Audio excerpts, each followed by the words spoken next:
Welcome, everybody, to Roll for Damage. Tonight we have a very special offering. We have a three-part game of Quest set in my homebrew world of Arden. So welcome to Sundered, an Arden Quest story, Episode 1, Inheritance. I'm very excited to bring this to the Roll for Damage channel. I'm excited for the opportunities that the channel has given me to play these games of Quest and to kind of flesh out this homebrew world a little bit here and there. But we have these lovely, lovely players that might look familiar to you all if you are frequenters of Roll for Damage. They're all great, awesome members of the TTRPG community and great people in general. So before we get into anything, I'd like everyone to go around and tell us who you are, where we can find you, and the name of your character and what quest role you're playing tonight. So looking at the overlay, we will start with Mike Farty. Hi, I'm Mike Farty. I am the DM over at Wonders and Blunders. We are a 5e family comedy podcast in season 2. There's not a whole lot of horror anymore. So, yeah, you can find us anywhere you find your podcast. We are currently recording season 2, which gives you lots of time to catch up with season 1.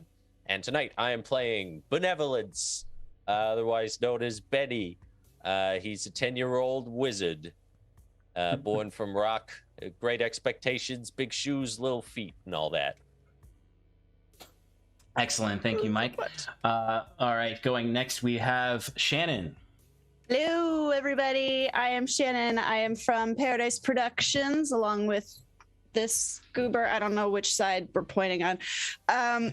And I over there we play D&D 5e on Monday nights. We just passed episode 50 of season 2, which is pretty freaking cool. And we have Relaxing in Paradise, where Sean will just relax and paint minis and craft terrain. He was painting some stuff yesterday. It was fun. And then Sunday we have the Sean and Shannon Power Hour, where we recap the previous week's episode and we speculate on sessions to come. It's a lot of fun. We would love to have you all over there in Paradise. And tonight I will be playing Saoirse, and she is the party's ranger. Excellent. Thank you so much, Shannon.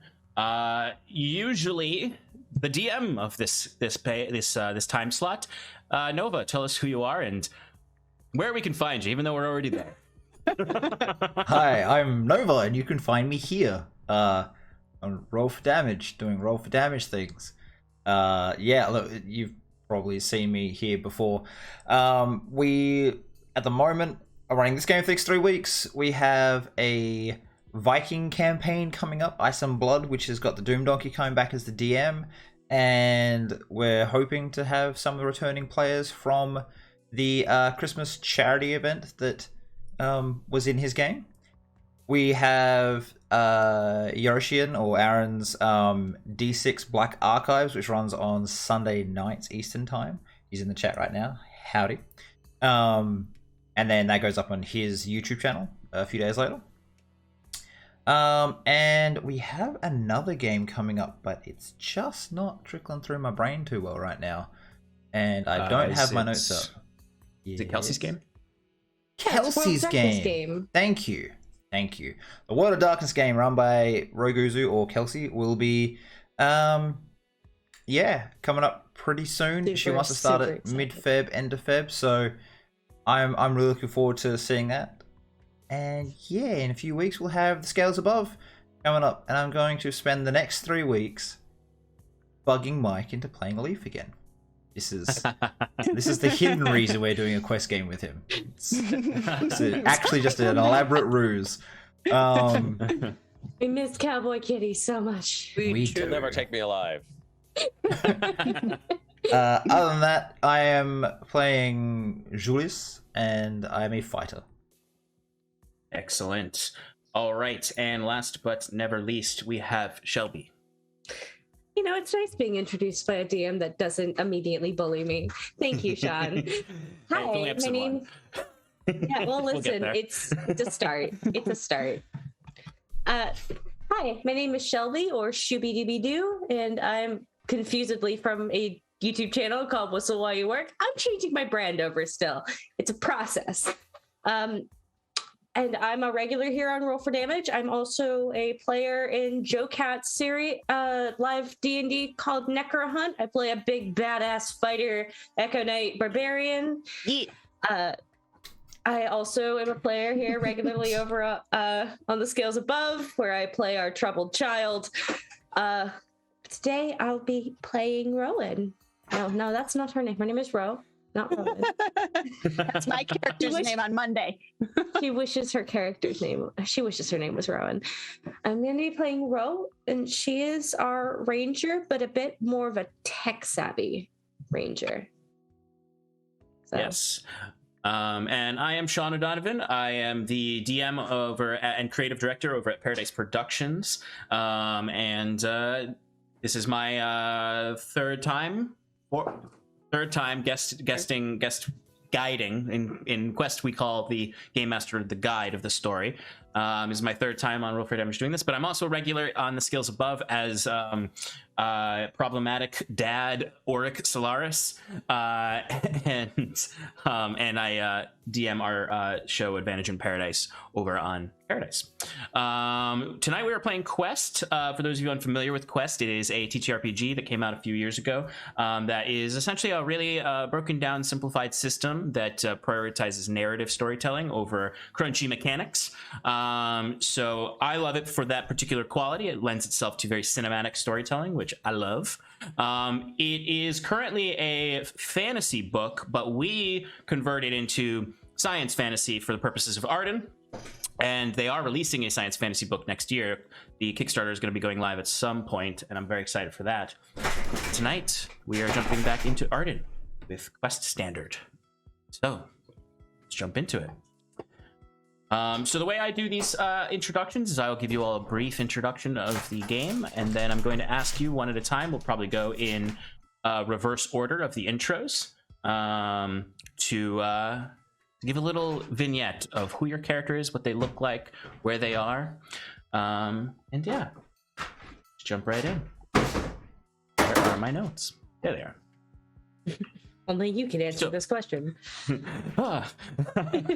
This is the moment for any DM on a live show where the nerves are at the highest, and it's all downhill from here. They believe in you. So, thank you. It is the year roughly 43 in the world of Arden. This is a post-apocalyptic world. And when the world ended, much of the land was scorched and torn asunder, but certain regions, for better or worse, survived. Sharp winds and heat still ripped through them, but life persisted. The planet of Arden was once a moon of the gas giant, its mother planet, and through some cataclysmic event, the planet was ripped apart and collapsed into the gas giant, leaving floating islands amongst the oceans of yellow clouds. Our heroes are, other than a mixture of first-generation survivors and first generation of the New World. So, folks talked about elemental magic, preserving nature, or maybe it was the return of the gods, but most people didn't have the luxury of philosophy. They needed to survive. But as the glass cooled and the water began to flow again, roots needed to settle in the ashes. It's been roughly 40 years since our world, the moon, it's all here. I don't know why I was improvising these descriptions. I should trust my notes. It's been roughly 40 years since our world, the moon Ardent, collapsed into its parent planet Varna. By the grace of luck, we survived and wandered the wastes to find a home here, near the mountains, the old roots of the world, on the foundation of our forebears. The stars return to the sky slowly as the black rains slow, and a new world beats its bloody heart. Our story takes place in the settlement called Tosca, a mountainside settlement built into the old ruins of a pre-sundering mining town and facility. A makeshift repaired barbed wire fence makes up the first layer of protection of this settlement, and then a ring wall made up of salvaged architecture and machinery from the harsh swamps below the mountain. Car doors welded together over stacked concrete and tined with further barbed wire offer additional support. The settlement itself is sort of a mock motte and bailey of salvaged parts, with the keep and the seat of the settlement leader, known as an ark, is elevated above the rest of the settlement like a motte.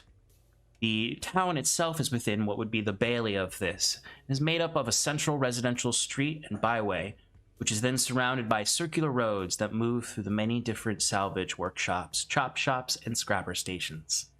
A road leads deeper into the mountains where mining operations take place, and the sky above the town is bathed in black smog belching forth from smudge pots, keeping the cold, wintry town warm while they work on taking apart all the random shit they find in the swamps down below from the old world. And for those who don't know, the old world was roughly a contemporary society. You could think of it as in, if today is 2022, society was roughly maybe a 2050, couple decades ahead of us. But we were thrust back into semi-primitive society because of this. The sky is a mess of black and smog, leftover debris from this cataclysm that still hasn't settled in the atmosphere of Varna. This leads to a devastating winter often, as well as black, sludgy rain that is sometimes even contaminated with radiation, can be problematic. But the world is starting to revive, and you're starting to see the stars again, slowly but surely. But now, I want to know who you all are, what you look like, and tell us a little bit about what you're doing right now. So we're going to start off with Ro.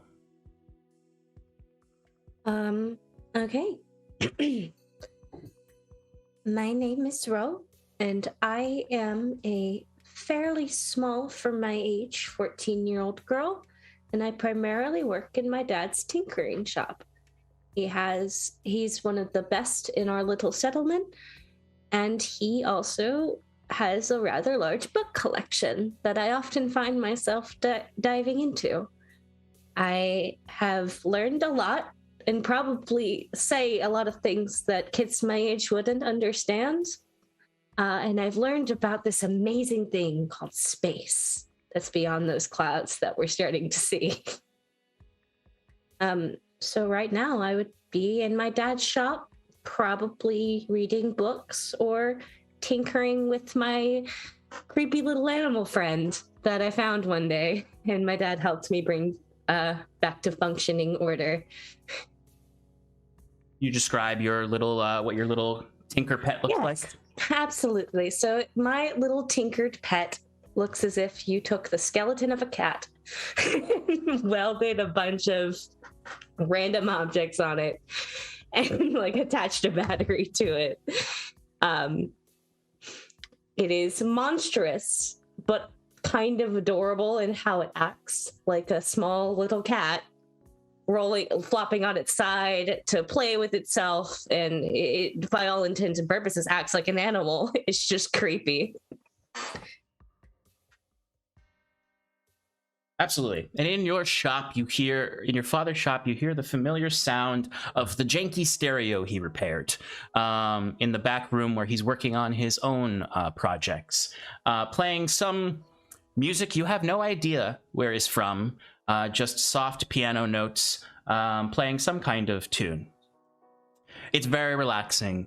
The shop, maybe occasionally you can feel the wind rushing through the gaps in the rivets of the welded walls as different tools shake and jingle across the entire place. What do you have a name for your tinker pet? Its name is Arno. Arno. Arno is sort of doing that cat thing where they're just stretching and then kind of like putting their hands out and kneading the ground as they kind of spin around while you're doing your thing. You would hear a jingle of a bell as the shop door opens, and you see just an average citizen of Tosca. You can see they're covered in snow. They've got a big, heavy leather long coat on, and they're shaking all of this off, and then taking off a big fur hat. and they just kind of look around and they see Arno and they kind of go, the fuck is that? I pick him up. It's harmless. What is this? Is that bones? Well, we do not really know what he is. We found him. Whatever, it's freaking weirder than the freaking drone birds. Is your dad here? Is Aiden here? I can go get him. 1 sec. And I'll scamper off to go get him. Mm-hmm. You see Arno kind of Arno kind of leaps out of your hands, kind of squirming like cats do when you hold them and they don't want to.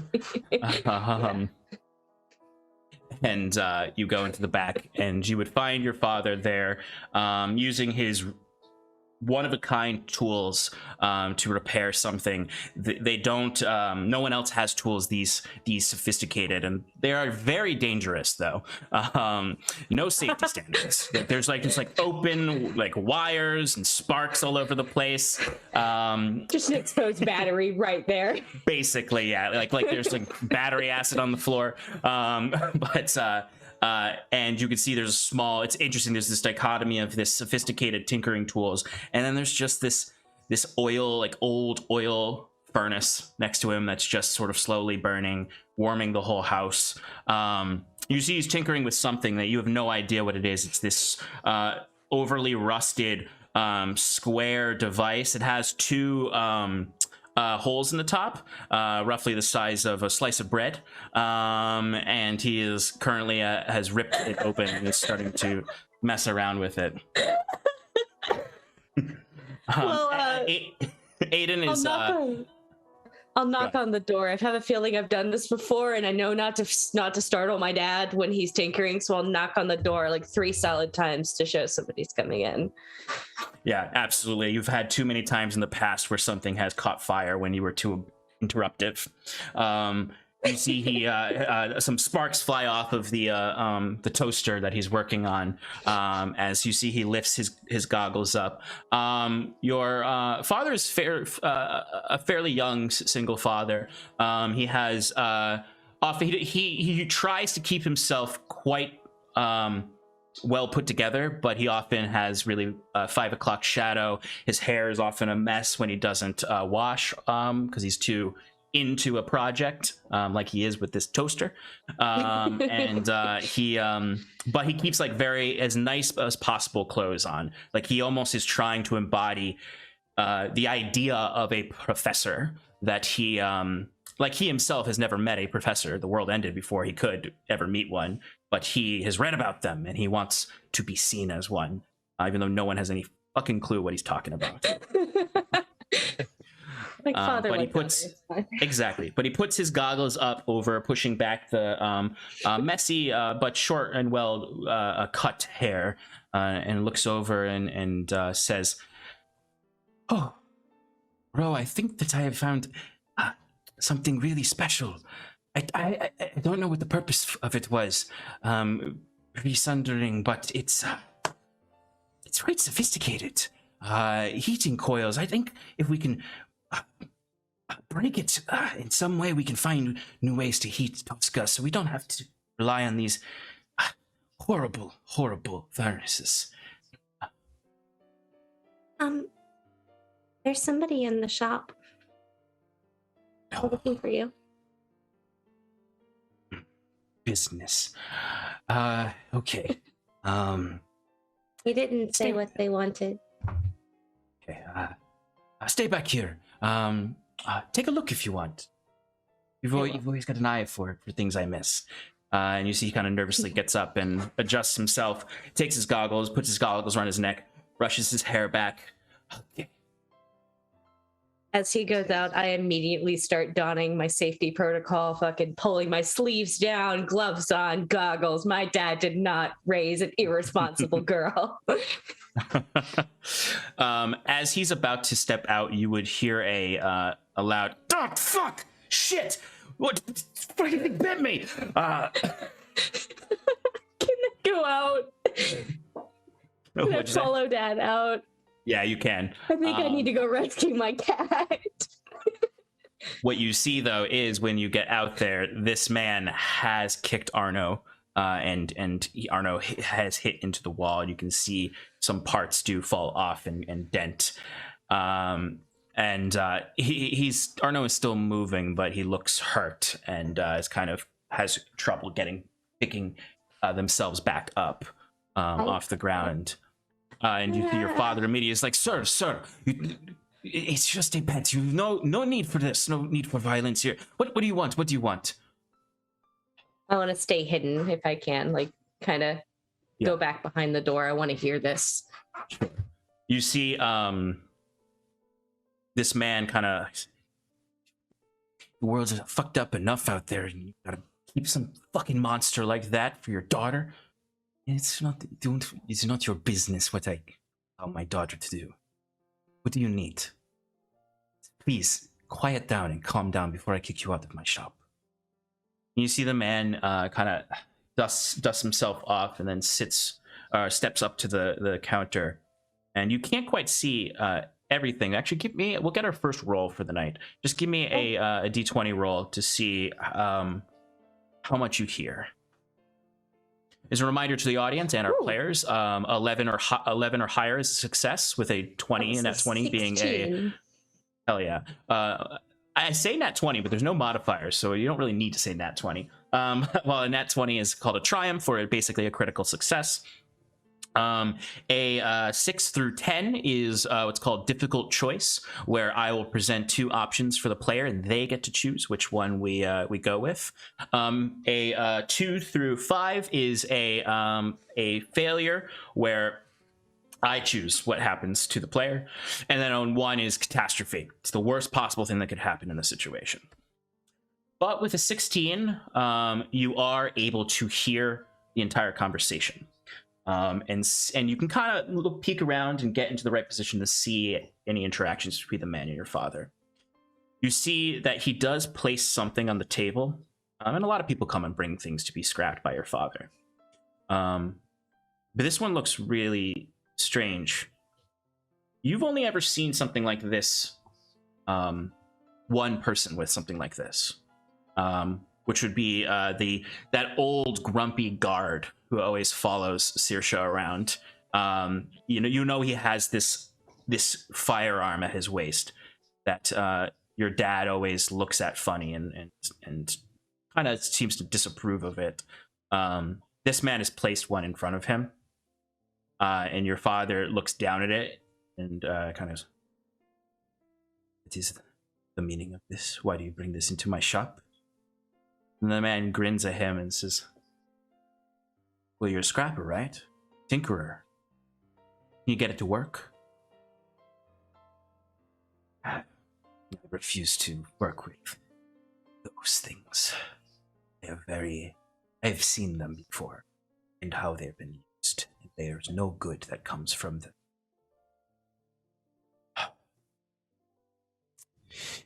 Is there going to be trouble here? The man says to your father. I've got some information about someone coming back to town, and I need this.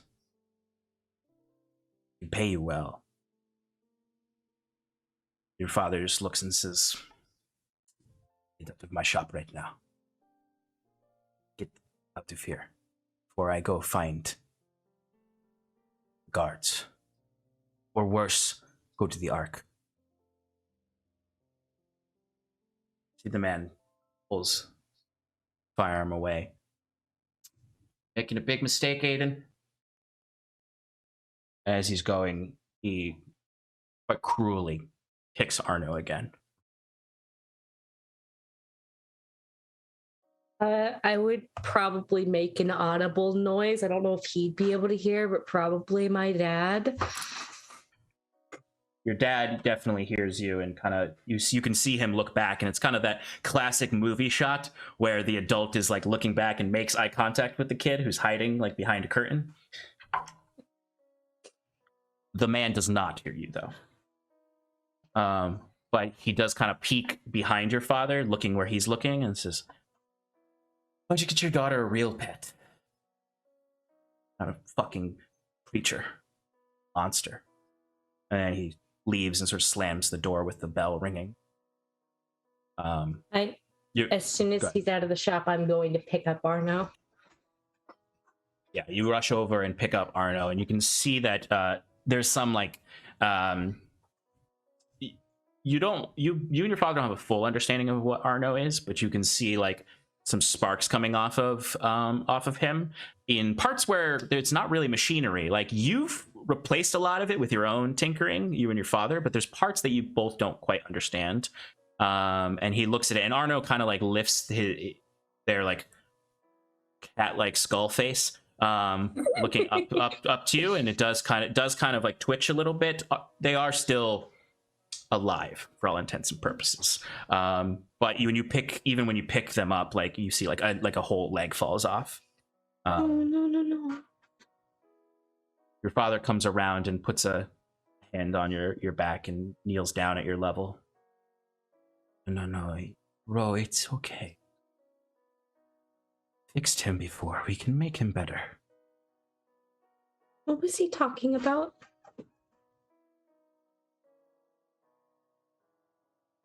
Do we need to get the guards? No, he's just a mean man. Doesn't know any better. Not everyone knows about past. Don't worry about it. We'll keep the door of the shop locked now. Let's go in and fix Arno. Just nods and starts like picking up all the pieces of him while she's got him like up in her arm. And she'll go back to the shop. Yep. And your father, last thing you see before you two go and repair Arno together is he locks the door and locks several locks on it. Is that unusual for him? Yes. Yeah. He's usually pretty lackadaisical. And often you have to lock up because he forgets to lock up. Okay. I'll remember that. Okay.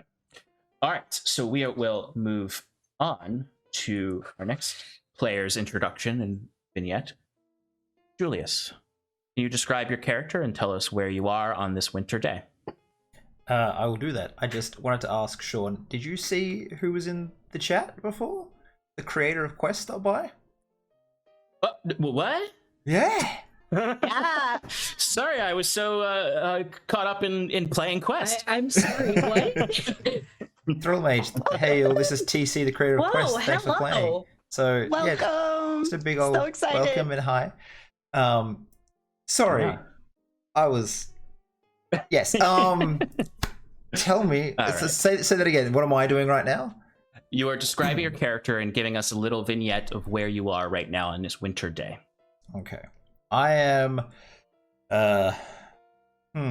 old, apparently. I'm early 50s, which means I saw the end of the world, as it were.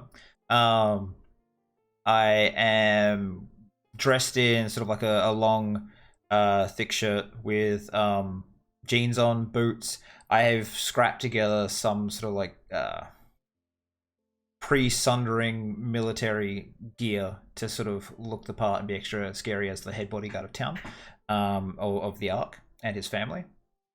So the grumpy old man with the firearm was me. I have that on my hip, and it kind of deters a lot of people from everything, really, I guess, when I'm around. But I also have a sword and on one hip, just a short one, and a long sword on my back, which currently is resting, usually my back is resting next to me at the moment, and I am sitting outside in the, I guess would be the backyard of the Ark's place with Sisha, and I'm showing her how to correctly pack a pack for travel. Tightening up the bedroll, make sure everything's nice and compartmentalized, the weight is even, going through all that, and I'm pretty much just silent while doing it. I just pack it quickly, stop, and then look at her and expect her to just follow along and do it right. Can you, at this moment, Shannon, can you describe your character? Absolutely. So Saoirse is a teenager. She's 15 years old, and she spent a lot of time with Jules. And she's rather used to his teaching methods, but she still finds them frustrating because it's just like, figure it out. I am currently wearing some just like beat up jeans and a worn red leather jacket and a very patched and dirty red scarf that I always have on. Always. Like, it's never more than a foot away from me. Bright purple eyes and jet black hair just in a like a French braid down her back, and it's just looks at all of the things that are in front of her, and it just kind of like looks back at Jules and says, how long is this supposed to take me to do? You did that in like 30 seconds. I can't do that in 30 seconds. Yeah, practicing. We've been practicing for hours. Can we move on to something else, please? Get this done right. Teach you again how to sharpen your weapons. You've taught me that last week. I know how to sharpen my weapons. Princess, if you get it done in time. Don't, please don't call me that. Don't. Just call me Saoirse. If you get it done in time, you can move on to your swordsmanship. You're a little lacking. Lacking? I wouldn't say that, but... Right, fine. Start the sand timer, I guess. And I will start just like trying to make it look exactly like his, but there's things poking out of the sides, and the bedroll isn't tight enough, so it falls off a couple times. And I just get frustrated and just kind of like sit back when it's haphazardly put together and just be like, can we do something else, please? We've been out for hours.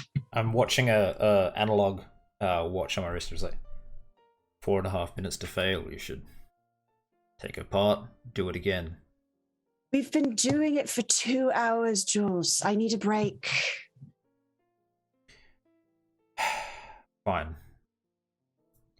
And I will sort of get up to one of the training blades, and that is not sharpened, and sort of sit there and get a few whetstones and be like, okay. I get my weapon and just start sharpening. And every time I do a motion, I look at you as if like you should now be, sharpening. Yeah, I kind of roll my eyes, and I take the training blade and the whetstone, and just every time you make a move, I'm making it, and I'm not breaking eye contact with you the whole time. I'm kind of just like staring at you, real sassy like. Yeah. I will probably sit there, and you probably hear me like having a little bit of trouble breathing. I have a gas mask that I put on because I guess at 50-something years of age in smoggy, horrible, polluted world, it helps me be the oldest guy around. So I'll just keep going, and after maybe half hour and a few blades, I'll inspect them, rub my thumb along them, see how well you've done, and then... Is this better than my packing? Anything to do with weapons seems to pique your interest. Can I say? You would hear from behind you as you're in the backyard. Currently, there's like a nice snow falling all around. It's generally like there's occasional bouts of snow, or I'm sorry, sunlight. Very, very, very dim rays that come through the clouds above. The snow is, when it accumulates, it's dirty. There's almost dirt already in the snow, frozen into the snow. But you would hear the Ark's voice come from the back door, and you would see Owen Lachlan, Saoirse's father there. He's a man in his early 40s. He's quite tall. He has a rather robust facial hair that comes down to here, with no mustache, and sort of swept back hair that you can see the starts of strands of gray in it. Very sunken eyes with very heavy bags underneath them. but he wears very fine clothes that have, but you can tell that they're salvaged clothes. So they have just like the obvious wear and tear of time and damage, and have been somewhat repaired. No one has like a perfect, like, nice suit in this world. Everything is patched up in some way, a mixture of modern clothing and makeshift leathers for the most part. But he comes stepping down, and he's sort of doing a mock clap at you, Saoirse. Is this the first time I've seen him since he's been back, or have I? It's he hasn't left yet. Oh, he hasn't left yet. This is before that. Okay. Yes. Never mind. Yes. So I'm 14. I'm not 15. I'm 14. Yeah. He comes up and he sort of tugs at the scarf around your neck, and looks to Jules. Ever the problem, this one? And he winks at you, Saoirse. Always. Maybe we should let her have a break. She's been here for hours and isn't getting any better. I feel like she could take a few minutes to get her mind off. All right. Saoirse, what did I been telling you? Pay attention to Jules. He knows what he's doing, even if he is a grumpy old codger. I never said it that way, but I'm pretty sure and he he'll did. drop a hand on your shoulder, Jules, and say, but I think he's right. I think you should have some time to yourself. Jules, we have some business to talk about. Could she perhaps run these training blades down to a tinker or smith, get them good for training again? They're probably a bit too sharp now. I'll keep her busy for a little bit. Oh, you heard him. All right. See you later for your history lesson, princess. No, do we have to? Come on, you said if we did this, we could do swordsmanship. Saoirse, it's important to know where we came from. I know where we came from. We've gone over it. I've sat through hours of this. I don't want to sit inside anymore. You can blame your father for interrupting your swordsmanship lessons. And I just kind of smile over at Owen. And he kind of gives you that. He gives you like a fuck you look back. good friends will give each other. Well, you can spend some time outside by going and running down the tinker shops. Fine. See you later. Yes, of course. I'll gather up all the swords and kind of just like stick my tongue out at Jules as I scamper out. And Owen would lead you, Jules, kind of through the kind of sides of the house, kind of just gently walking the perimeter together while talking. And he would, as soon as he can tell that Saoirse's gone, he would pull out from his sleeve a metal rose that you would know indicates that he's been summoned to the capital for the annual. And he holds it out to you. Numenosium beckons. Earlier than usual. Don't understand why we always have to be running. We have all the resources we need here. That's exactly why I wanted to speak with you before we left. I haven't told you about this, and really only Aisling knows, but let's go inside. And he leads you inside and up through to where you know him and Aisling's office are. And you see he pulls out from under under the desk in a hidden area a locked chest that he opens up with a key and pulls out of it several notes and schematics and other plans.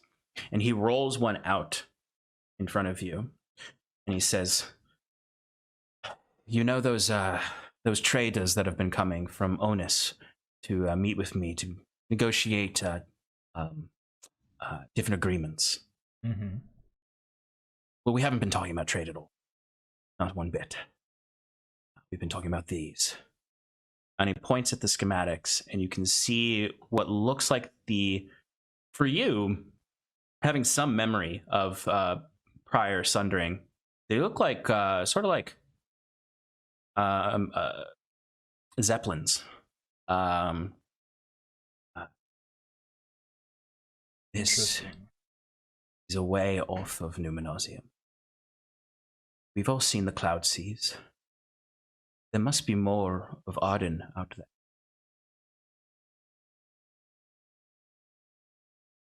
Do you trust these traders? You know, Onus is they hate Numenosium as much as we do. They are closer to the capital and more in danger. If they're willing to work on this with, putting a lot on the line for Tosca.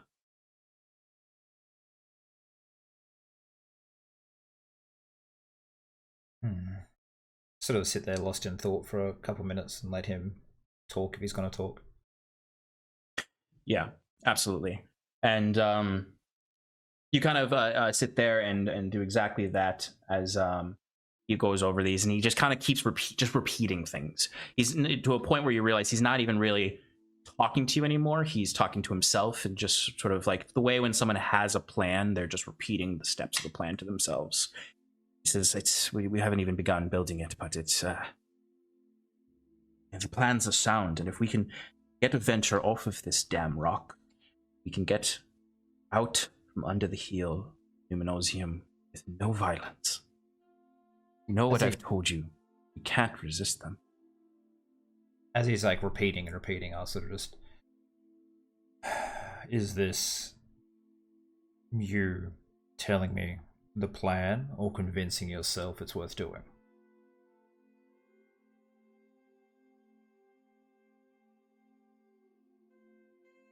And what does Aisling think? I haven't told her.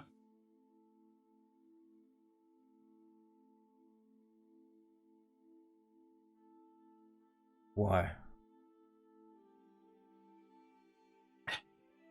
Oh no,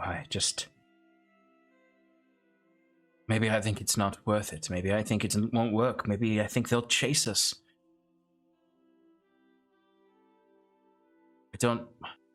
I know that they are stronger. I know that they have more power, more firepower. We have one old man with a gun. And I haven't got that many rounds left. And keeping it working for 30 years, it's... And no, he's out there. Yeah, I do. If you're serious about this, there's so many ways it could go wrong. If we're found, they will come for us. And we're the more powerful partner in this. It'll be us they make an example of. I know. But if there's anything I've learned from Viren, it's that despite how much of a bastard he is, risks must be taken.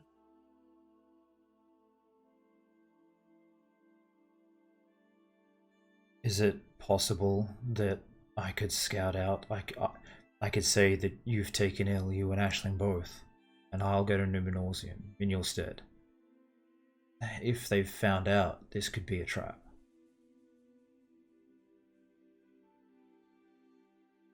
No, I must go. You know how it works. I've been called. You can't go in my stead. They won't even let you into that part of the city. I know. Don't want anyone to see what the rest of the Arks see. It's only the Ark and Onus and myself spoken about this.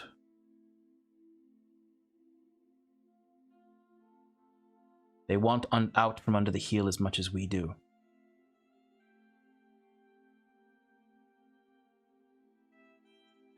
I feel like I'm gonna need to step up Saoirse's lessons. Because Exactly. if this does, I hope it works. I really do, but if it doesn't, she's the one that'll pay. I know. That's why I'm telling you this. So that you can get her ready. It's going to be some time before we can make any kind of true movement. So, progress will be slow. And every day will get more dangerous until we can leave. Have what we've always wanted, freedom. Stable, just world where we're not digging up rocks and ripping apart old cars in order to feed Numenosium. Alright. Will you allow me to talk to some trusted guards and get some resources stashed away in case things do go bad? It'll make us easier in the future. Only your most trusted. Fewer the better. We talk about most trusted. We need to talk to Aisling. Tell her at dinner tonight. I'll talk to Saoirse about it when I get back from Numenosium. Okay. It's her birthday soon. What's the plan? I know it's good. We have to leave before. Again. Make it up to her. That last time, she puts on a brave face, but you know that she's just crying in her room. I'll make it up to her. Alright. I'm going to spend the rest of the day teaching her how to pack. We're going to get several set up around the place. And she's too weak currently to be able to fight in melee, but she's got a good eye with the bow. So, if it's alright with you, I'll have her practicing all night. Oh, well, I remember your drills before. So, I approve. Alright. And he'll shake your hand and kind of do a half embrace and send you on your way, as we will back to Saoirse and her little vignette. Where are you going, Saoirse? You got swords to bring to the Tinkerer. Yes, I do. I have an errand that I have to run. Yeah, so just kind of like teetering down across the bridge. But before I can take them anywhere, I kind of like stop and I look into the skylines and the layers of Tosca, and there's usually those like the pillars of black smoke that are usually rising. That's normal, but there's one that's in the distance that looks a little bigger than it usually does. And so I kind of just watch it for a second, and then it gets bigger, and then I realize what's happening, and I drop the swords and I go rushing towards that plume of smoke. Absolutely. And as you rush towards it, you find that a tinkerer or a scrapper. Someone must have fallen asleep while their smudge pot was burning inside their house. You know that you're not there. No one is supposed to bring smudge pots inside their house, but if people get desperate, they do sometimes. So there is a fire inside. You can see several people rushing around, trying to gather up what they can to help put the fire out. There's definitely people inside that are struggling to get out. What would you like to do? All right. I will start by like looking around for something that can hold water, and I will start just kind of like saying, "Here, take this and go put it over there. It's west over there," and just kind of starting to like help organize the chaos that's there. And then as I'm helping to put water on it, I want to be like listening for people inside to see if there's like a way that I could potentially go in and go out and get them out, or create a space for them to get out. Roll me that D20. Got it. 13. Okay, so you definitely can, and I'll give you the narrative rights to kind of work out exactly what this looks like, but you are able to pinpoint where the people are, and there is definitely space where you can make an opening. You just have to basically pull off part of their makeshift house to create an opening, and in an area where there's less fire, and where it won't create kind of like a rush of oxygen in. It's far enough away from the fire that you can get in to help them. Or you can just rush in through the fire and try to drag them out. A rare moment where I'll say you have different choices, options for rescuing them. What would Saoirse do? She would start by looking around for something that she can use as like a long crowbar that she could kind of, use it to hook onto it and pull. Yeah, hey, this is Tosca. There's shit like that literally all over the place. Yeah. Okay. So I'll just pick up the first thing I find, and I want to try to use that to pull down a wall. And if it doesn't work, I have a backup plan. Well, you already rolled for it, so it does work. Cool. This is just you describing what you do. Great. That's right. Okay. All right. So I use it, and I takes a couple times, but I end up pulling aside an opening down, and I will kind of just like quickly rush in, just like not thinking about anything, and just see the people that are in there, just be like, let's go out. It's too dangerous. Come on. You can see they're trying to pick up. There's two people there. They look like one is an older child and one is the probably their father. And they're trying to lift up the mother in this situation, who seems to be unconscious. Okay. I will go over and start helping carry her out. All right, give me another D20 roll. Ooh, that's a 2. A 2, okay, so that means bad thing happens. Oh no! You don't get a choice of the bad thing that happens. All right, so as you are you help pull the mother, you realize this is Danny's place. Danny is a pretty well-known foreman of the mines, and this is his. This is actually not his wife, but his sister. He's a single father, and his sister helps raise his child to get with him. But she's also a notorious drunk, and probably is the person who set this fire on accident. So you help pick her up, and she kind of comes to, but she's definitely drunk, and she kind of is moving a little, flailing around, confused, and she kind of just a hand smacks you in the face a little bit, and you fall backwards into the fire, and you're gonna take 2 points of damage. Oh boy! And you're gonna get a pretty gnarly burn on your arm, but also your scarf it catches, and a significant part of it gets burnt up. You still have it when you rush out after this, after you see they gotten out, you have to I imagine you just jump right into the snow and start rolling around. Exactly. Yep. 100%.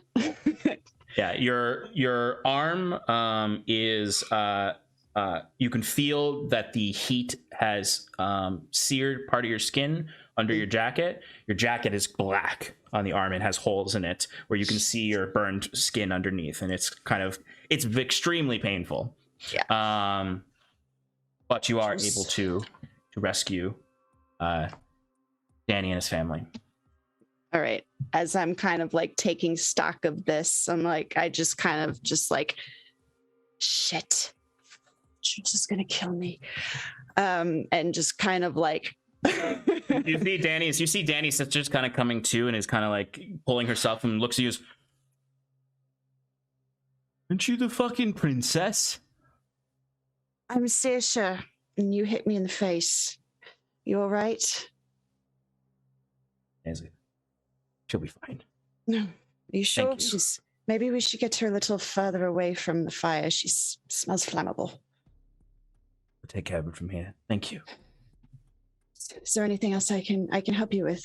Can I help? You can see there's already people kind of rushing in and putting the fire out. Like it's under control at this point. Now that there's no one in there, they're kind of just controlling it and letting it burn out. Yeah. Yeah. And you do see Danny kind of sitting there with his sister and his kid, and they're just kind of watching. With she's kind of like out of it, but he's just sort of has a very stoic face on. Okay. I'll kind of go just like stand next to him, still like just holding my arm, but not like paying attention to it at all. Just go up to him and say, I'm so sorry that this happened. I can talk to my father and see if we can help rebuild something and get a place for your family to stay, or I can help you build one. You see the weight of this is kind of kicked in for Danny, and he's just kind of staring at the fire. He's not really paying attention. He kind of just nods his head. Is there like a bar or a place to get something to eat nearby that I could take them to and just kind of like get them a meal?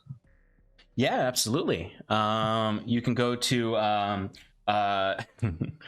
Shiv's shack, where Shiv roasts meat over a questionable grill. Great.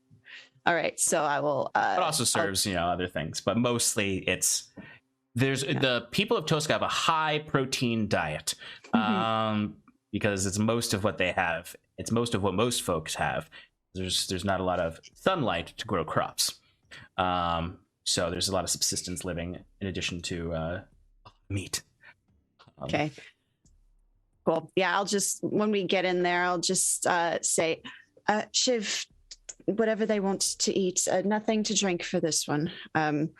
Maybe some water if you have it. And can I borrow your first aid kit, please? You see, Shiv is this very skinny, tall, lanky man who has. You can see it's quite warm in here because he has the grill going at all times, and he's just got this tank top and apron on, and he's got this sort of like really weaselly facial hair and this a really tiny button nose and really balding in the back. And he just kind of looks up like very confused as to what's going on, and he's like, "Oh, you were just on fire. Oh, is that? Oh, I thought it was the smell of my grill. I didn't think it was across anything outside." No, it was an actual we got the kerosene burning all the time. I don't really, I can't make the difference. The whole place smells like smoke. Oh yeah, okay, sorry. And you see he rushes back, and for a moment you're like, this place is gonna burn down. Look at all these grills.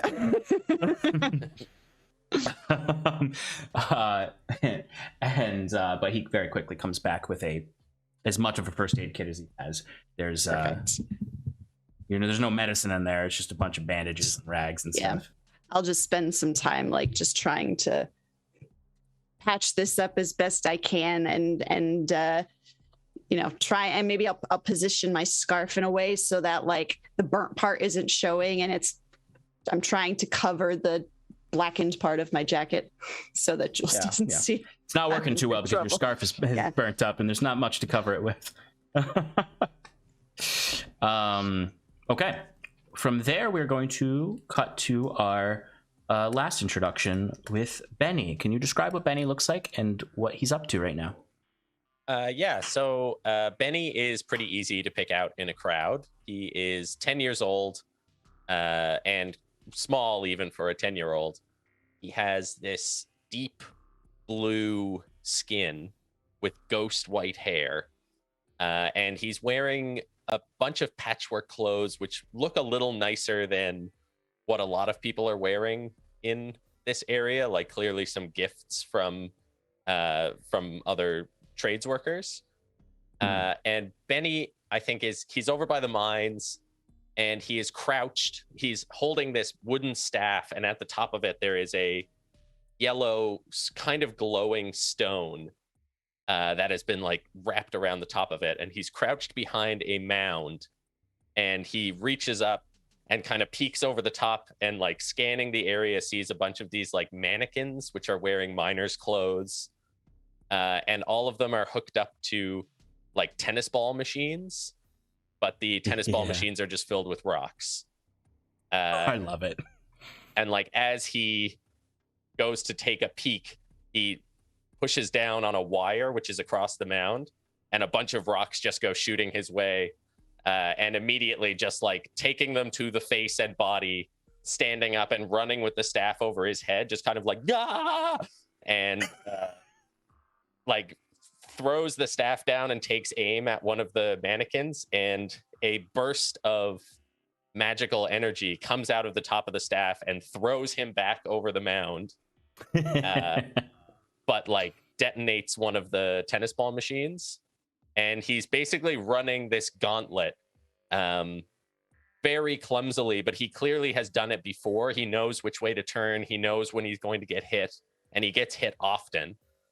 But just kind of spinning around the corner every time he tries to shoot at a mannequin, it just throws him flat on his back with the force. And I think he is running through a more practiced section, and looks over to his right, and he sees a few kids running through the streets playing with each other, and he kind of like slows down and like looks over, and they kind of look up at him, and he waves, and then a rope just like wraps around his foot and flips him upside down, and he just gets pelted with a bunch of rocks and drops his staff. You see the kids who are playing, they're all just kind of, they don't go and rush to help you. They kind of are all just standing there watching you, and as you kind of like hanging there and these rocks are pelting you, they just kind of walk up to you and look up at you and like, what are you doing? Why are you doing that? And he's just like trying to block the rocks. Eventually all the tennis ball throwers run out of ammo and are just kind of like clicking, trying to shoot him more. And he's like, I'm good. I got this. I'm trading. I'm gonna be a savior or something like that. I'm very powerful. You see two of the kids kind of like break off, and they start to mess with your obstacle course and your tennis ball throwers, while you're still kind of tied up there, and then the rest of the group are still staring at you. Savior or what? What are you preparing for? I don't know yet, but I'm preparing myself for all situations. So, coming around corners and being ambushed or having to stealth, I'm gonna be aces at all of it. Untying knots, and he's trying to reach up and undo the knot that is around his foot, but doesn't have the core strength to get himself up to his leg. You see one of the kids is kind of messing with your rock throwing, your makeshift rock throwing machine, and they're just like, he's a weirdo. He doesn't know what he's talking about. You heard him. He's a rock baby. He's a rock baby. And the other kids are like, oh, that's right. You're the rock baby. And they they're kind of breaking your stuff. And another one's like, oh, let's just leave him up here. This is good scrap. Our dads and moms can use this. And then they start to just take your stuff apart. But then there's one kid who's just sort of staring up at you, and he's just sort of a little curious and just keeps watching as his friends are kind of bullying you and taking things apart. Are you really going to be a savior? That's what Leroy tells me. And at this point, Benny is just hanging, watching helplessly as they take apart all of his stuff. without he like his staff is on the ground and he just can't do anything, so he's just kind of floating. Yeah, and you would see this one kid. They would start to go to help you. They start to try to climb up the contraption to untie the knot, and you hear another kid kind of carrying one of the tennis, like a big part of one of the tennis ball throwers, just kind of comes over and like drops it and kind of like pushes that kid a little bit and says, "Leave him up there. Leave the rock baby up there. You know, we just got good stuff here. Why are you helping him? Why are you helping him?" Yeah, I don't need it. I'm good. I'm totally fine, and I have this completely under control. This is just part of the training process. And like his eyes are spinning now, and his head is getting big as all the blood is rushing into his head. You see one of the kids is like behind you and poking you in the back with a stick. Did you build this, or did you get the tinkerers to do this? Is this Rose's father? Did he make these?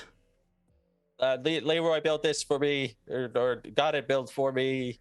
This stuff's junk then. Well, frickin', it's just a miner that made it. He's not a real tinkerer. Hey, shut up. And they're just generally just cruel kids. Until you hear a loud barking yell comes from around the corner. Hi, little Grotz, get the fuck away from him. Get the fuck away from him. And he comes, and you see Leroy shows up, and he's got Leroy's probably in his late 30s. He's or he's in his 40s, and he's got a bit of a wide, stout belly, but he's very strong from obviously being in the mining teams. He's covered in dirt and gross grime. He's wearing very dirty clothes, boots, heavy boots. He still has his work uniform on, and he comes rushing forth. Not rushing. He's walking very slowly towards these kids, and he does not fuck around. He has a fucking pipe in his hands, and he's just like waving it in the air, and he's just like, "Get the fuck away from Benny." And Benny's hanging there, and he's just like, no, oh god, oh, he can't see me like this. And he's like, yeah, you get out of here. I'll curse you with my rock baby powers. And you see one kid drops everything and smacks another one and says, it's true, he's a witch, the rock baby's a witch. And then Leroy really comes up, and he just smacks the pipe into his hands, and he's like, do I have to say it again? And the kids all start running away at top speeds, as the one who is a little nicer to you just kind of lags, but they're walking backwards, looking and maintaining eye contact with you before rushing off with their friends. And I think Benny has gotten kind of swept up in it, but with that look, he gets a little bit sad as they leave, and then slowly rotates on the rope to face Leroy. Benny, what did I say about these obstacle courses? They're essential for the growing boy. You're not wrong, but what did I also say about these?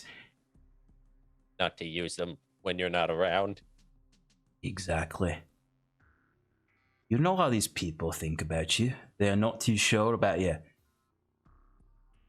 Yeah, did you see the way that I just scared them off just then with my amazing powers?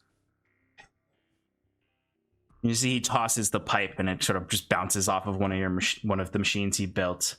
And then as you kind of like slowly turn and you're facing away from him, he goes up, and he sort of like lifts you up so that you're not hanging anymore, and reaches up and undoes the knot with one hand, and then slowly brings you down to your feet and dusts your shoulders off.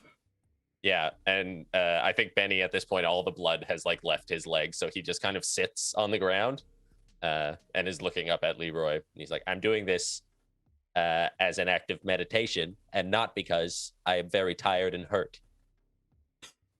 And you see he sits down with that real like heavy miner's lung groan as he's right.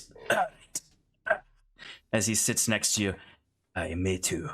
I'm meditating as well. I'm not just fucking tired from a hard day's work while you're running around here hitting yourself with rocks. my enemies hit me with the rocks. By your rivals, I know. The baddies. I built this for you so that you could be ready. In case I'm not around. They asked me what I'm getting ready for, and I still don't know what to tell people. Well, Benny, you're not old enough yet for me to tell you all details. We just got to be ready. We got to be ready for anything. The world is very dangerous. I know you don't see it because you're behind these walls. You know. But anyone, everyone,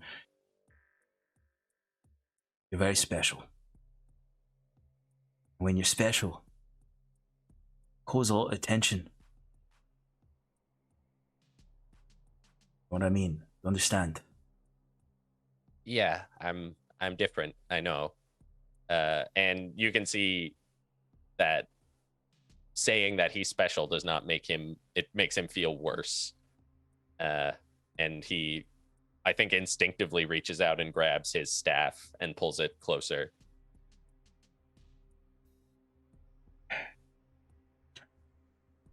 You still clinging to that thing?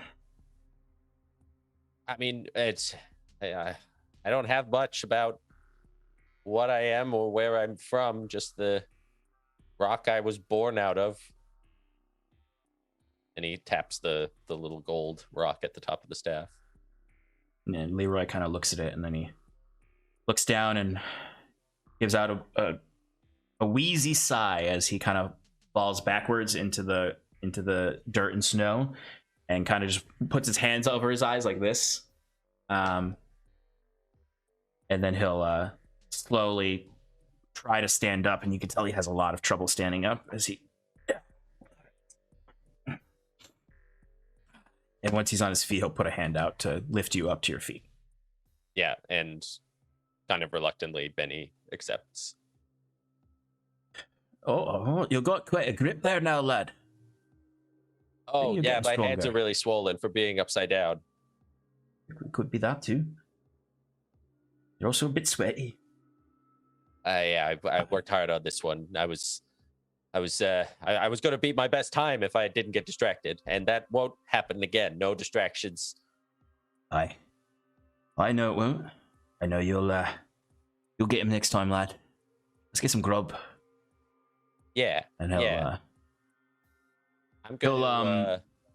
Go ahead. I'm gonna wash up first. I mean, you know, it's taking less and less work. It's getting easier and easier. You know, I think I'm really coming into it. Yeah, and you see he sort of he doesn't get back down to your level again, but he does kind of like bend over a little so that he's closer to you, and he says, "I can see it. Let's see it. Let's see those muscles. Hold them up." Yeah, and he twigs.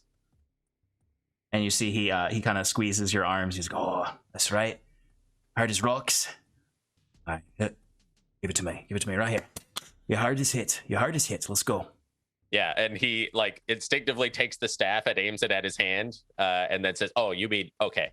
And and you see for a second he's like, he doesn't flinch necessarily, but he's just like, Benny. Yeah, okay. You got to be careful. That's no, I work with these hands. I work with these hands. You're a beast. You're a beast. You're so really strong. Happening. Oh my god. I'm a monster. Oh, no, you're a strong lad. You'll be able to take care of yourself soon enough. Okay. And then turns and I think he heads back into the house. But when he gets inside, he goes into his room and just continues training.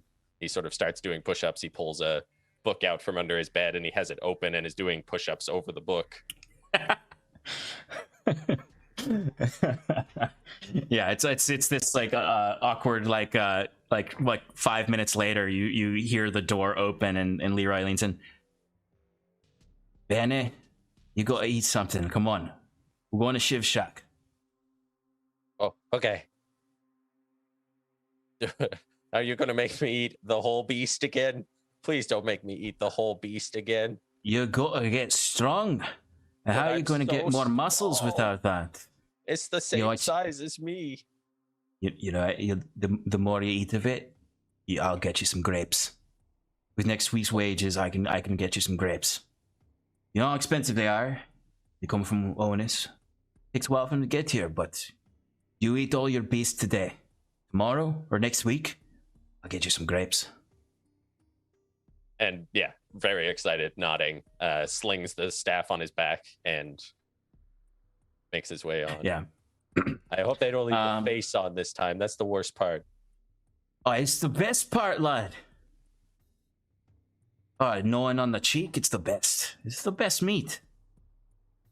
That's all right. And then you see kind of like as you're walking and as you're like trying to keep up with him because he has pretty long strides, he'll like kind of like sweep you up really quick into his arms and kind of lift you up onto his shoulder as he walks you off to Shiv Shack. All right. So, excellent. These are our characters. We're going to take a quick break, though. And when we get back, we will jump back into the adventure. So, stick around with us, folks, and we'll see you in 5 minutes. Oh, it's my job to press the break button. Yeah. Welcome back, everybody, to... I almost hit the scales above. To Sundered, an Arden Quest story. This is Talia, my parents' cat. I'm watching her. Thought that she might like to say hello on stream. It's for cats. Oh. It's for cats. All right, get out of here. We got a game to play. All right, welcome back, everybody. So where we left off was the introduction for all of our characters. And we're going to jump right back into the flow of things with a scene with Saoirse.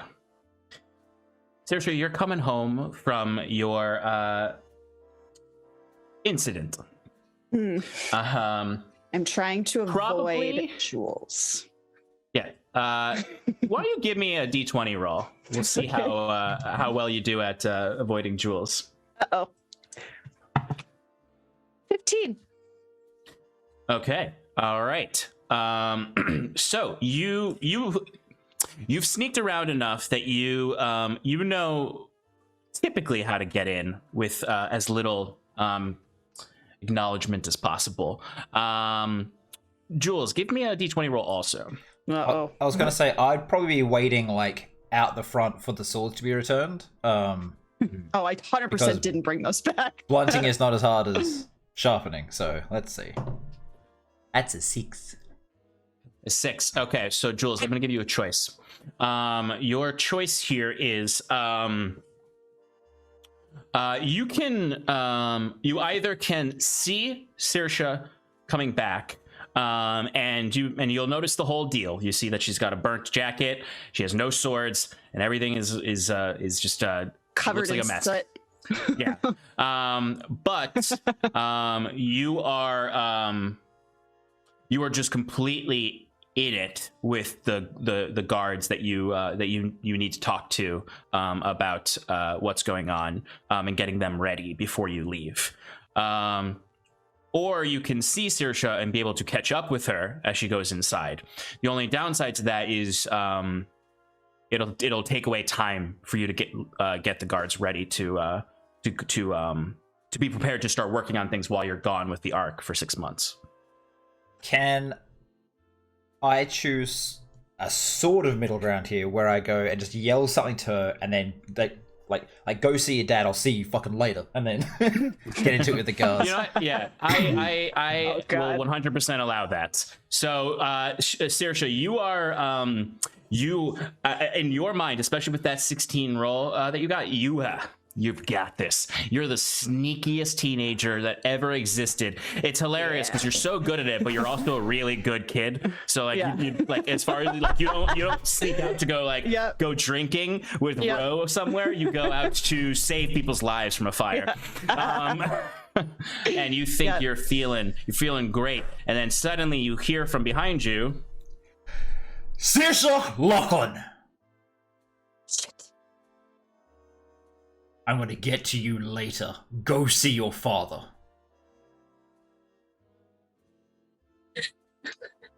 I don't say anything. I just kind of like stop and like looking ahead and then hang my head in shame and just go find my dad. And as she like turns around the corner, I'll just yell out again, and go find the swords later.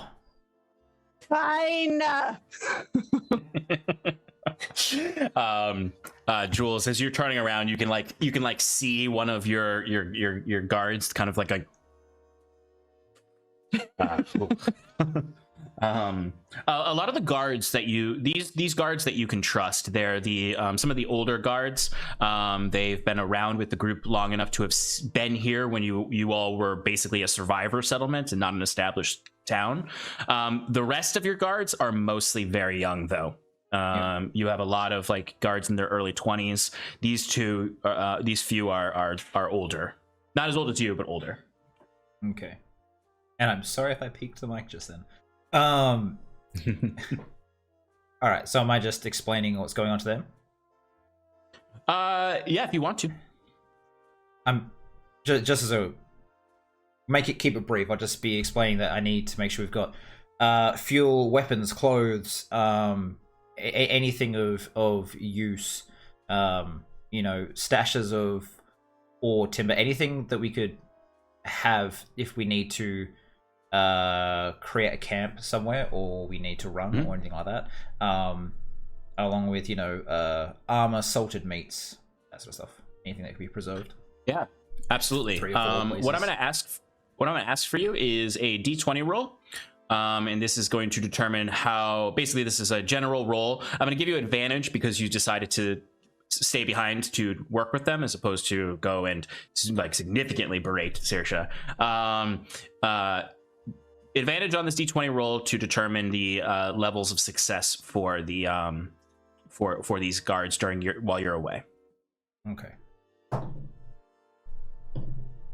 19, excellent. All right, so they're going to be able to basically execute your orders to a T and get everything ready that you want them to get ready, so that when you get back with the Ark, it's going to be at least the beginning process of getting things ready will be started.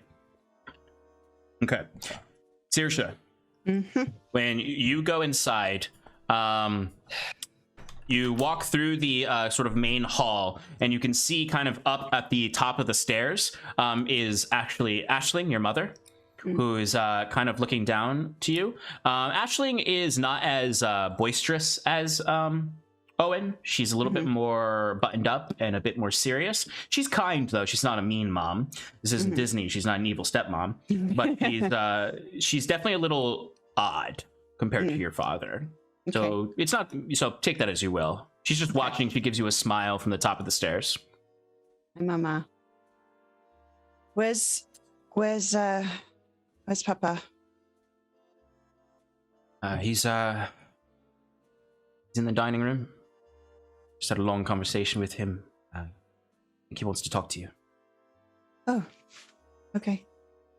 And there's kindness in the voice. This isn't like, we caught you and you're in trouble. It's a seriousness, though, too, where you maybe, a serious talk is coming, is the vibe. Yeah. Okay, so I kind of just like furrow my brow a little bit and just... Before you go, she does kind of descend the stairs quickly, and she's very airy when she walks, and she's sort of almost, even though she's walking and stepping, but she almost floats down. She wears when she's in the house, she wears long dresses, but she's not delicate by any means. She'll get her hands dirty like everyone else, but when she's here, she likes to look good, and but she just comes up and gives you a very quick hug and just whispers in your ear, "I love you, darling." Love you too, Mama. And then lets you go. You'd find your father sitting in the long table in the dining room. There's a fire going, and he's just sitting at the end, kind of like mushing some food around.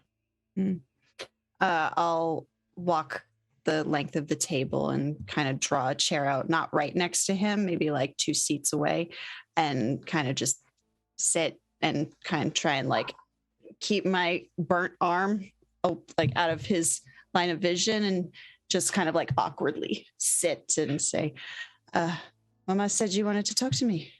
Is everything all right? Roll a d20 to hide the with disadvantage because it's pretty burnt up. Yeah, it's a 5. Okay.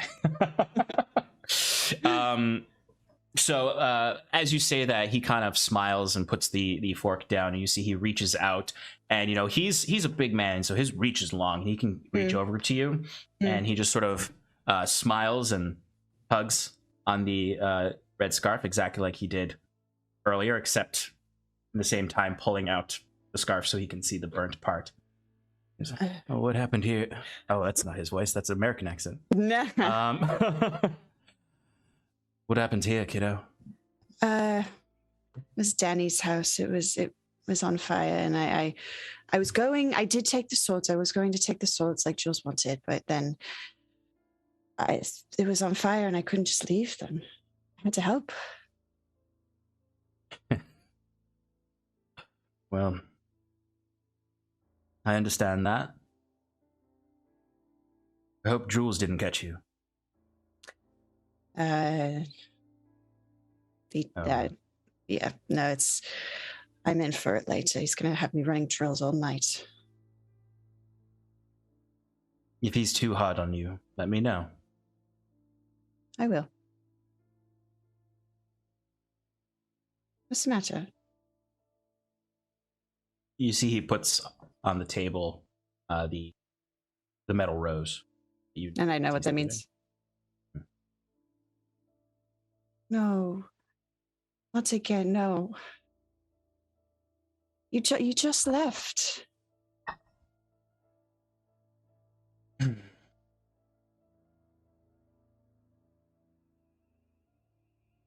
I'm sorry, kid. You know I have to. You said that last time. You said that last time. My birthday's in a week. Still true. You said last year that you'd be here for this one.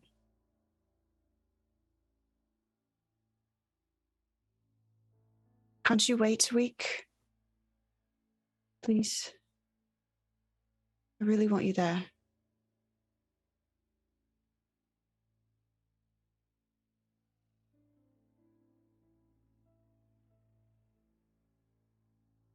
I'm sorry. If I could, I would.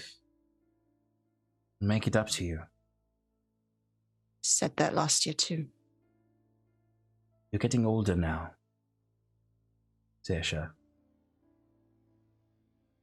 It is the reality of our world. We don't always have control over what happens to us. Well, I'm old enough to tell my father when I'm disappointed.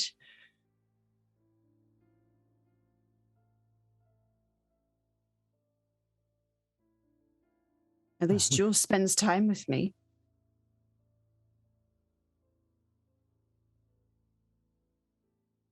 I want to spend more time with you, and you have to trust me. We will have our time together. When? Part of that. When? It's all leading to that. Been saying that for 3 years. I don't believe you anymore.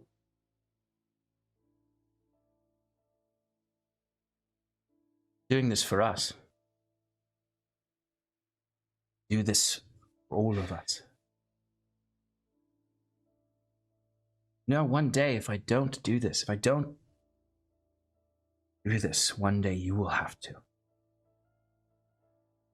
I don't want you. But I want to. Can I go with you? No. Please, can I come with you? Why not? If I have to do this someday, I want to know what's lying ahead. Let me go with you. That'll be my birthday present. We can spend some time together. Please, Papa. And you see he kind of rubs his hands against the scarf again, looking at it. There's a lot more holes in this than when I gave it to you.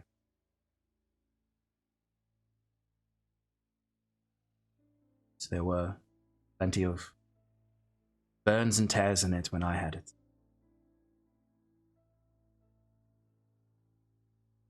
Didn't answer my question. I'll get to it. You're too young to remember what it was like. No. Where Jules and I, your mother, the world we came from. Do what I do. You don't have to live in that world. When I get back, you'll start changing. You'll start learning seriously to rule. Next year, I'll bring you. You can see it. I'll bring you to the capital. You'll be old enough. Promise? For your 16th birthday, we'll go to the capital. You'll see Numenosium. I will tell you everything. Swear on the rose. I kind of holds put it up. my hand over it. He'll put his hand over yours. These Numenosium pricks love their metaphors. It's your first lesson. Metal rose means it's a secret meeting. You can't tell anyone anything you learn. She found a paper bag.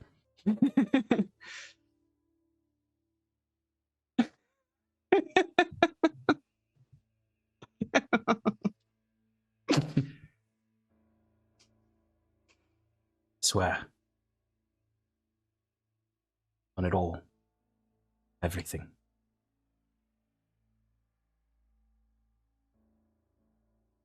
I believe you. Doesn't mean I like it anymore. Better bring me back something good this time, not just sweet. You love the Numenosium sweets. I don't think Jules hasn't told me that you sneak them at night. Yeah, I don't know what he's making things up. He just wants me to get in trouble. I've never heard Jules lie once.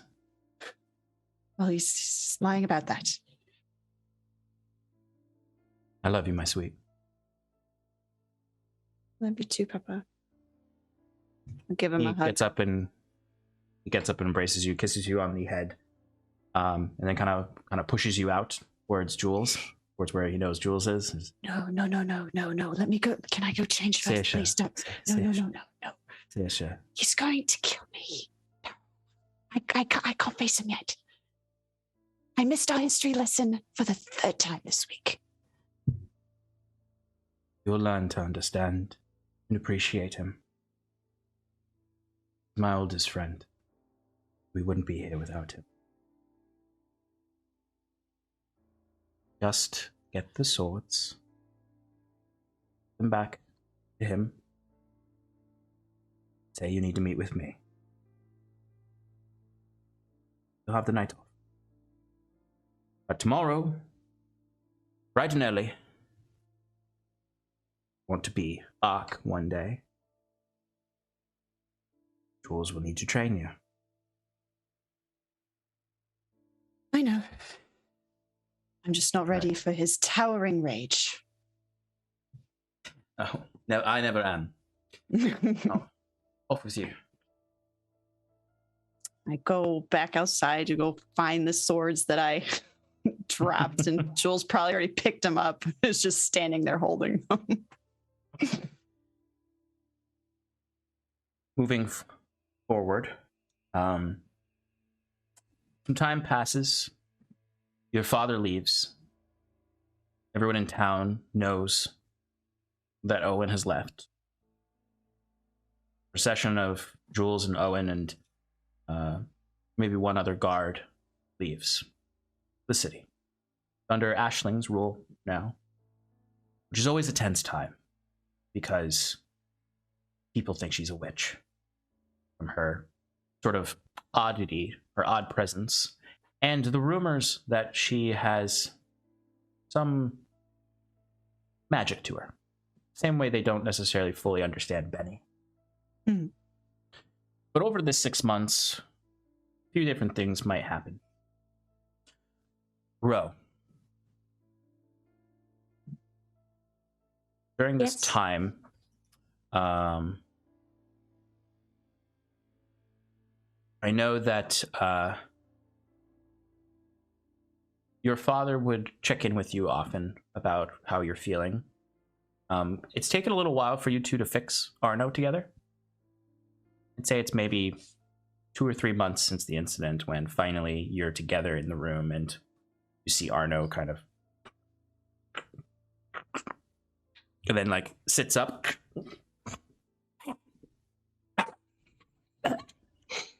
And he pukes up some like weird oily sludge. No, not again. I think he'll be okay though, right? I You mean, see your father kind of pokes and picks up the sludge between his fingers. Very interesting though, right? He's not an animal, so what is this? I mean, I think he was an animal at some point. These are bones. Do you think it's magic? I don't know. I know magic is a thing, but I don't really get how it works. It doesn't seem like you can write it down or work it out in a formula. No, it's much more primal than that. Wait here. I have something for you. A secret. Secret for just us. And you see he goes over to his storeroom and you see he starts to just like throw things out. You see it kind of like, you know, that same toaster he was working on 3 months. I just like duck as it flings over my head. Yeah. You see he flings the toaster out and he's just like, you realize, you know that like over the last 3 months he was like, it's a pointless. Like he found no uses for it. It's scrap parts. But eventually you would see he comes stepping back out and he has this what looks like an old rations magazine carton, or not rations, sorry, ammo carton. You don't know what these are. They're just tin boxes to you, basically. But he brings it out and you can feel a radiant warmth coming from it, though. And there's almost a change in the air where suddenly it feels there's like a calming presence to whatever is in there. And there's a faint smell of something you can't put words to. It's a very pleasant smell. Shelby would recognize the smell as a cinnamon-like smell. Ooh. The noted smell of magic in Arden. Ah. Interesting. I like that. It's a cool detail. And yeah, and he kind of looks around and you see he goes and he closes you know the front door is locked, but he closes even the tinker shop, the back room, and locks it. And you see he closes any curtains on any windows. Does he seem distressed when he's closing, or does he seem like he's being vigilant? Vigilant mixed with a little bit of excitement over showing you this. Okay. I wasn't going to show this to you until you were older, but I don't know, you've shown scientific spirit over the last couple of years. Been voraciously reading, and I think you'll like this. You see Arno's already rubbing up against the box like a cat does. You see he takes it, unlocks it, opens it up, and there's immediately a amber glow that comes from the box that lights up the room. I'm guessing electricity is not something I know about very well. No. So the idea of like he had some, but like the idea of a box that lights up when you open it, like with a light bulb, is not in the realm of what I think. Okay. No. And you see he reaches in, he puts a big thick glove on and reaches in and pulls out this, you've walked around town and seen the butcher shops and seen hearts. It looks like a heart, but like an organ? Like an organ, yeah, not the shape of a heart, but it looks like it's made of stone or jewel, and it's not very big. Like it's not like the size of a human heart or an animal heart. It's like a large animal heart. It fits comfortably in the hand like this.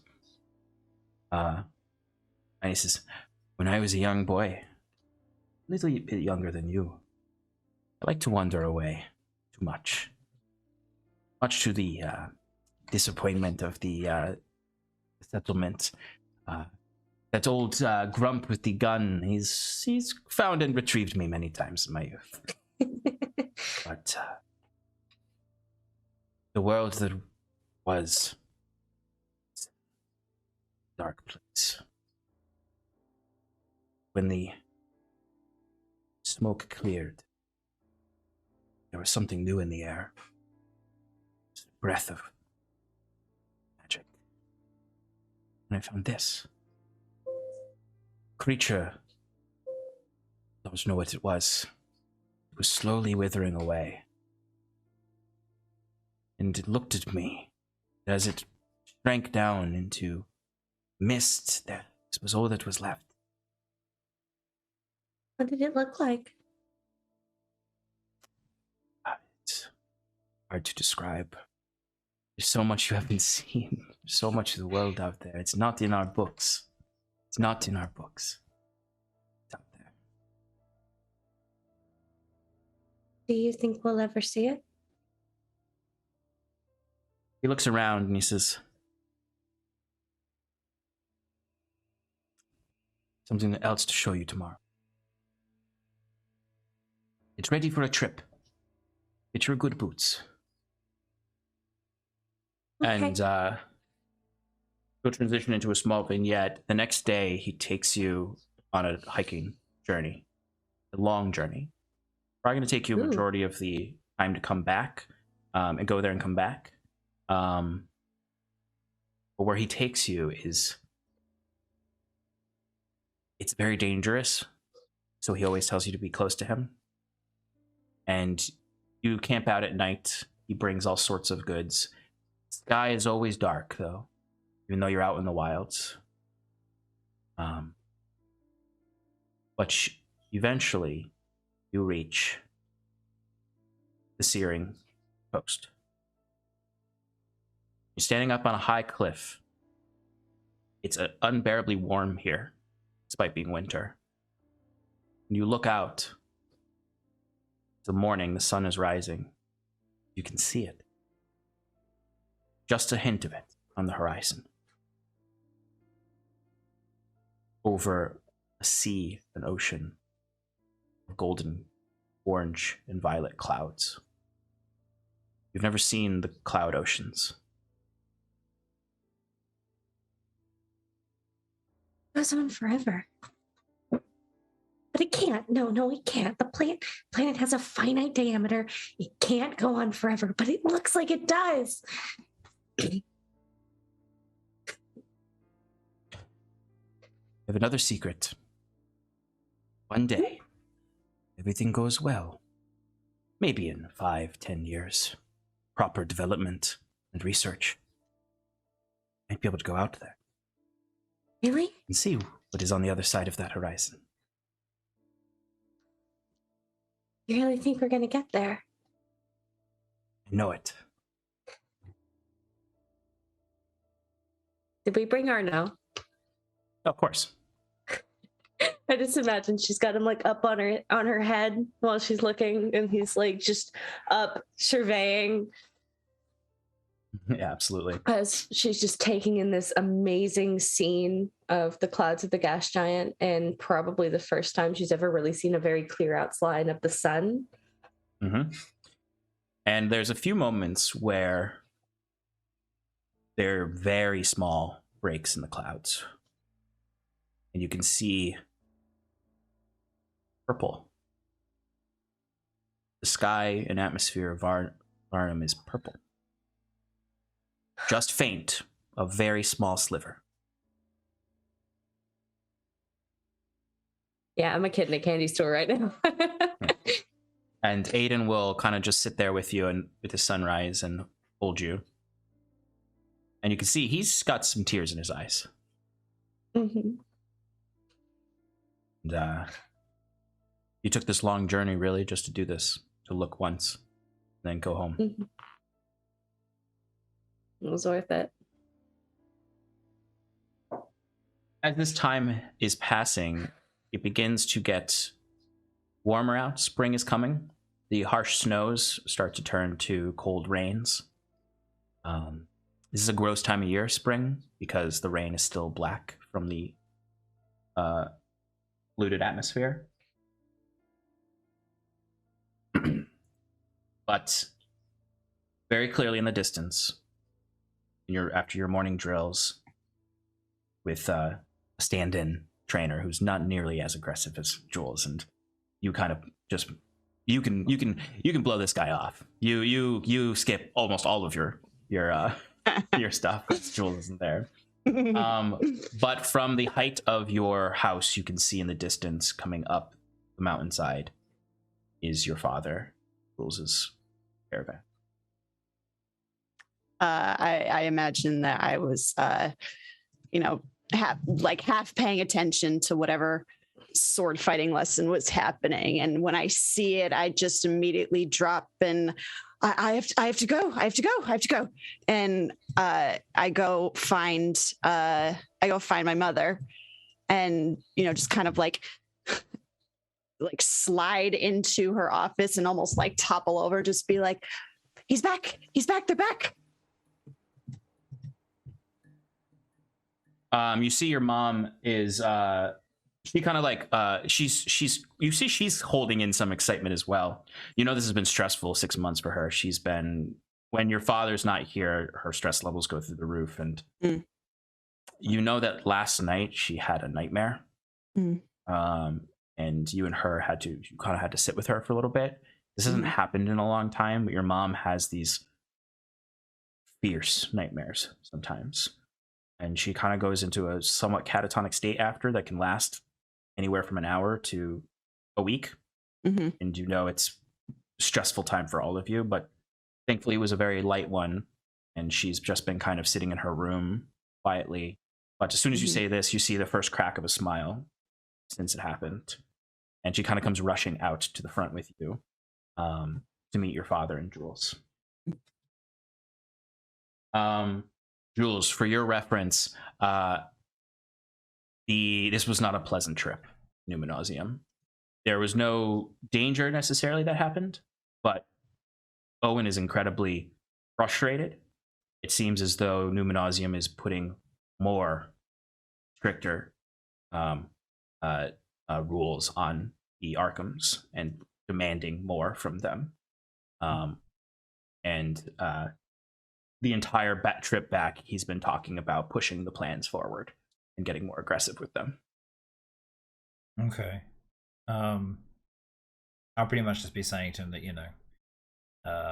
if that has higher risk of being discovered, and we need to be careful if we're going to be more aggressive.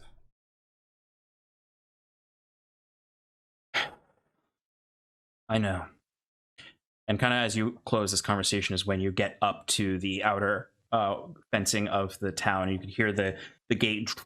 It's honestly one of those like metal rolling gates that you see in like tow parks. But you get inside and you go in, and there are folks who do get pretty excited when you all return, because sometimes you do bring cool things, and you do have kind of this cart behind you that is being pulled by one of these strange creatures that can be found in Numenosium. They are essentially, for the best way to put it, it's a mechanical horse made up of all sorts of parts. But things like this from Numenosium don't look like the way they look like from Tosca, where they're covered in loose wires and scrap. They are regal looking. They are painted brilliant colors, and it is bright, and you see several people chasing the caravan looking at it, and children. Ro, you might even see it from the shop and get a little curious and excited. Yeah, these don't look like walking fire hazards like everything else here. Exactly. It's like the level of craftsmanship is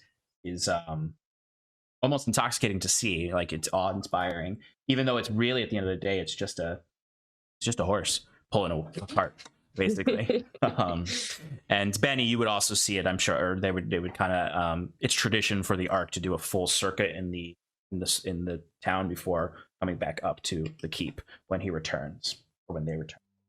Sean, the in Numenosium, does this stuff come from that central part of town that no one gets to see, or is it kind of? Because you said there's a part of the city that only the Ark's going to. Is that where the sort of like very high tech, I guess, horses and stuff come from, or is it kind of more common to see it in the outskirts where I'd be allowed to be?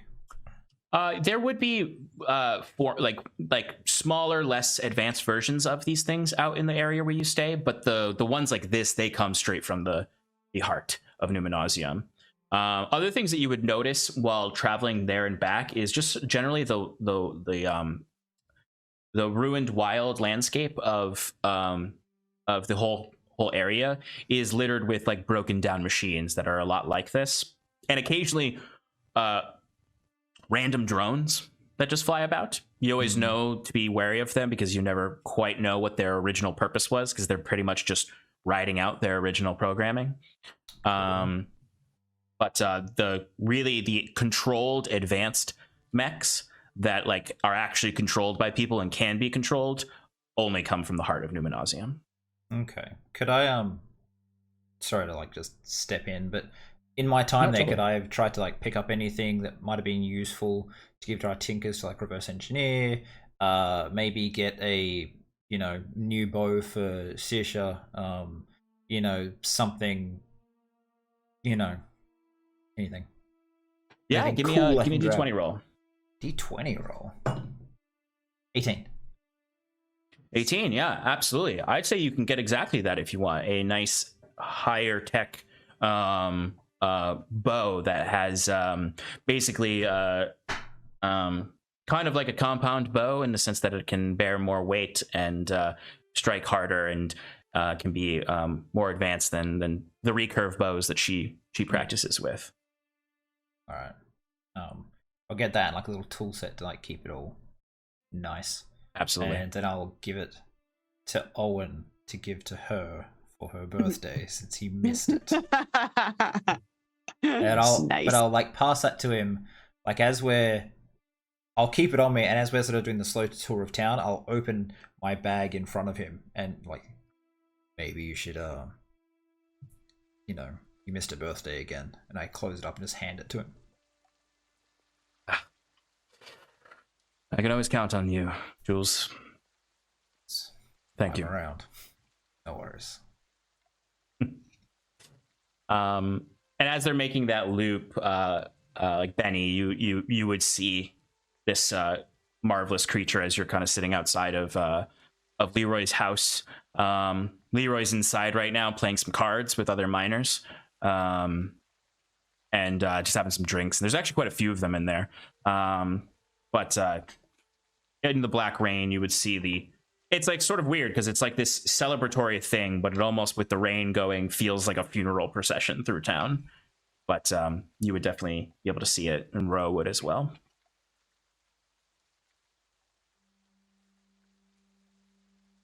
As they get up to the house, Sirsha, you can rush forward if you'd like. Absolutely. Did you have something you wanted to do first? Yeah, my mic was muted and did not pick me up. Oh, sorry, I didn't hear you. Oh, no, my mic was muted. I didn't unmute it. That was my fault. I wanted to know if I would have had a chance to pass off that information about the weird guy who came with a gun to our house. Yes, if you'd like to have. I would have liked to do that to Julius specifically, but just make sure it gets to the man that actually has a gun. that functions. I think is important to know that somebody's running around trying to get one fixed, and they vaguely threatened my father. Yeah, honestly, if you wanted to right now, you could like rush to the keep. You know that Saoirse lives there, and you can see if Saoirse will let you get you to be able to talk to Julius. I'd like to do that, please. Okay. All right. So as you kind of follow the caravan, and when they get there, you would be able to see Saoirse. You would see your father be able to run up. He leaps down and embraces you and lifts you up. And you would see behind him, like in the rain, like by the entrance, kind of like looking in to the keep. You see Ro there. I give my father another squeeze, and then I'll kind of just like go over and say, "What are you doing here?" Hello, but what are you doing here? I'm sorry, Saoirse. I was actually hoping I could talk to Julius for a minute. Sure. Yeah, Something, sorry. Why did it get scary? So many bugs. Yeah, just went super say loud. his name and Yeah. swarms of locusts descend.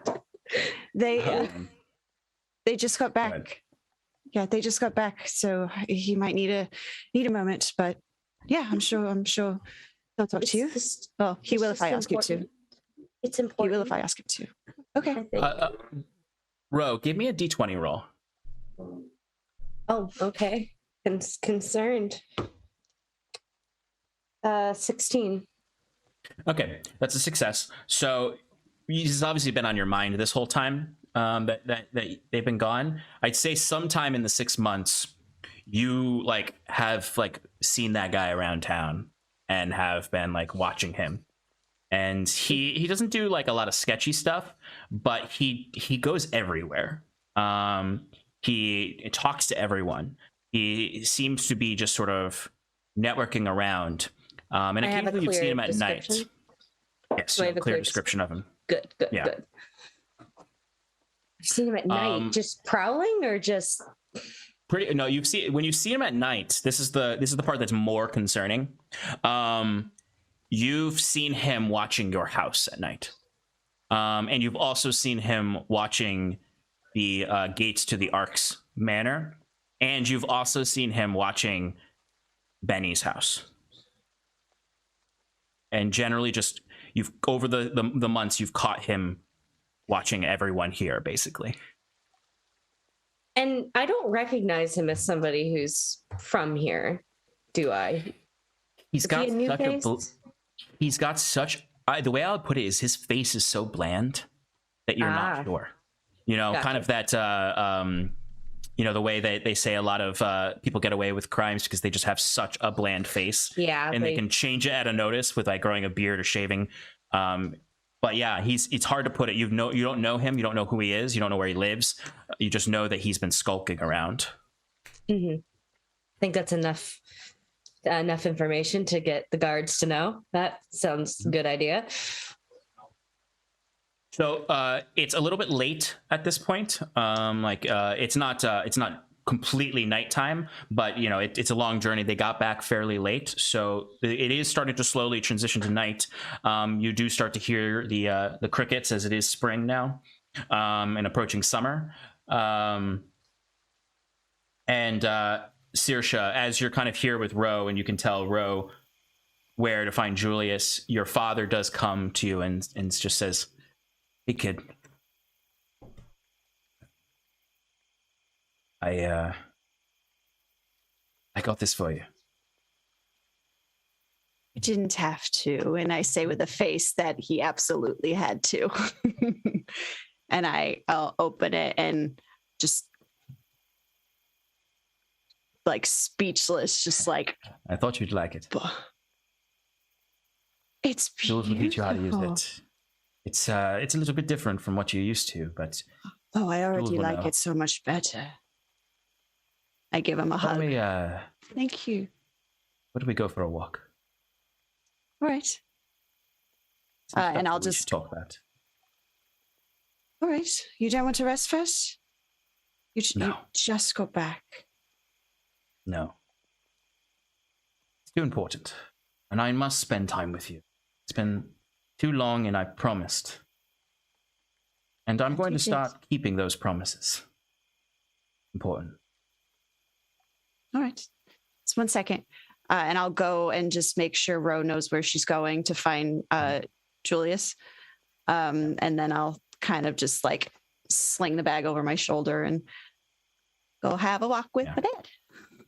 Yeah. And Julius, before Ro comes up to you, you have this brief moment where Aisling comes up to you, and you can see how haggard she looks, and you know that it's likely from a nightmare episode. But she just kind of puts a hand on your cheek and sort of smiles, kind of just knowing you're back and being comforted by that, while Ro kind of comes up from behind, and she kind of takes her hand away and goes back to rest. But Ro, you can come up to Julius at this point. Yeah, Ro doesn't really show with her dad because she's super comfortable, but she's a super little nervous cookie. But this is this is a lot. So yeah, I just walk up to you. Excuse me, I'm sorry. I know it's late, but there's something that's been going on while you've been gone. And I think the guard needs to know. There's a man that came into the tinker shop a couple months ago. He had, do I know it's called a gun? Do I know that's called a gun? He would have called it a firearm to you, and Julius has his on him, so you could. Yeah. I want to know if I know that's what it's called. So firearm. He had a firearm he wanted my dad to work on. I'll hold my hand up so I can stop you. Same size as mine, or bigger, smaller? It was same size. Same size. Didn't work. Wanted my dad to fix it. Dad said no. It would have just ended there, but he seemed to kind of be threatening my dad, saying he'd regret it. And I've seen him all around town, and he's watching my house at night, and he's watching the manor at night, and he's even looking at Benny's house. And he's just everywhere, and I've never seen him before. It doesn't seem right. Something about it seems wrong. Do you know roughly what times he's watching what buildings? Yeah, and I'll start being like, he's seen him at the butcher talking to these people at this time, and I looked out I looked out the shutters when I was shutting the shop once, and he was just standing there, and it looked like he was scouting the place out. All right. Go inside, get a meal. I'll come find you later. I need to talk to the guards. I'll get more details from you soon. Okay. Don't leave without me talking to you first. Okay. Thank you. And I do what I'm told. And I will tell the guards to try and watch for this person who's watching the houses. I'm also going to I'm going to quickly write up a very change of where the guards are all stationed, because if someone's been watching everything, they might sort of have a idea of where all the guards are going to be, so they can slip in and out. I'm just going to change all the patrol routes very, very quickly. Give me a quick D20 roll. 3. Ew. Okay. I'm tired. Good to know. Oh, good to know. That's never good.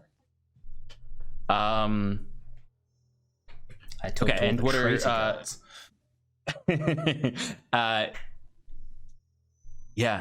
Julius, you talk to the guards and you assign them, you tell them to keep an eye out. Are you going to do anything particular yourself at this time? I think I'll have to warn Owen and Aisling. So I'll be waiting. I'll go find Aisling, and because she'll have Owen coming back pretty soon, right? Mm-hmm. So I'll go find her, and just, I guess, knock on the door to wherever she is. Yeah, and she would open the door, and she's just in in her bedroom having relaxed, and she just, Jules, what was that? Was Rose so upset about? Someone's been watching the manor, her house, her father's shop, one of the miners as well. You had one of your, and from me being like from before things happened, I'm like, you had one of your episodes. Do you want to maybe let me know what it was about? Maybe everything's connected. I was hoping it was just a dream.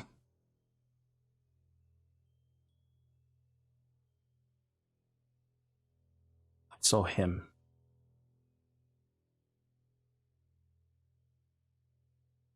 It was unclear.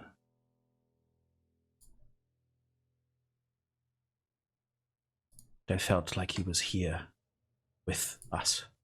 I felt his presence.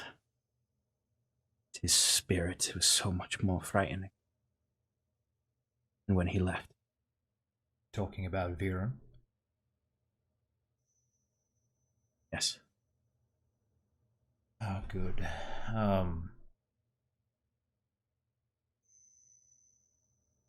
Does the description of this person that Roy was talking about match Viren as well? So possibly it doesn't actually. Doesn't? Okay. The description I was given of the person watching it, not him at least.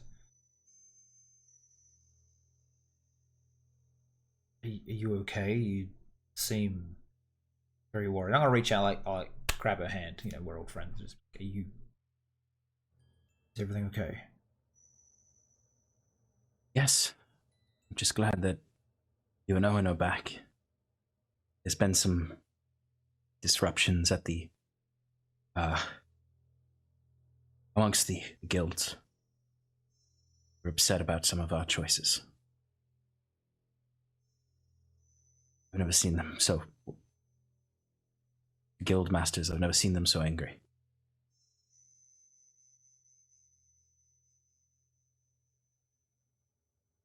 If that's the case, I saw Owen and Saoirse go for a walk. Maybe I should go send a guard or head after them myself and bring them home to make sure if there's disruptions and he's here. He always liked to stir up trouble, but I had a rapport with him. Maybe I can find him and talk. But first things first, family needs to be safe. Yes. Yes, you should go find them and bring them here. Okay. There's a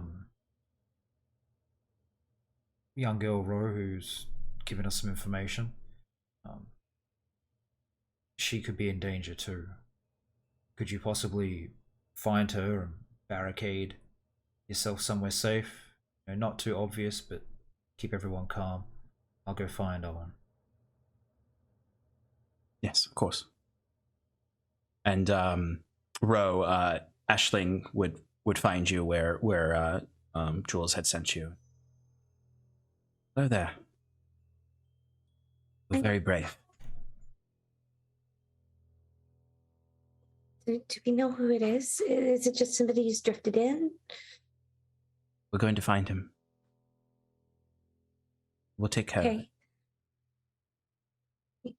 You stay here with me. I should probably let my dad know I'm here. Maybe we'll go together. Maybe we'll get him to come here too. And all stay here and wait until this is all over. Okay. Going to be fine. She's just the little kid thing, nodding along. The adults are saying it's going to be okay, so it's going to be okay. But she doesn't quite believe that. Of course. Benny. It's a cold night out. There's a lot of rain and the sounds of crickets out there. It's towards the break in the week, so folks are having a good time. A lot of folks drinking out there. Leroy is drinking with his friends and playing cards. They're just having a good time when there's a knock at the door. And Benny, kind of knowing how engaged Leroy gets in the game, kind of plays bouncer and heads over to the door, ready to like mock rough up one of his buddies. You open the door and you see a gentleman in a heavy furred coat with the plainest face you've ever seen. And he looks down and smiles at you. As he kind of looks down and says, "Hey there, Benny. I'm here to see your guardian. I'm here to talk to Leroy." Are you here for the game? Sorry, Yes. I usually do. I am cut off. You got to see your papers. You don't look a day over 18, pal. And then kind of he's a little bit into like something about this guy is kind of putting him off. So he can't really get into it.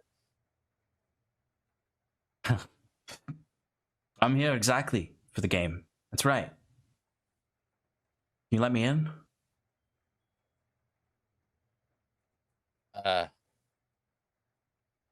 You want me to get him?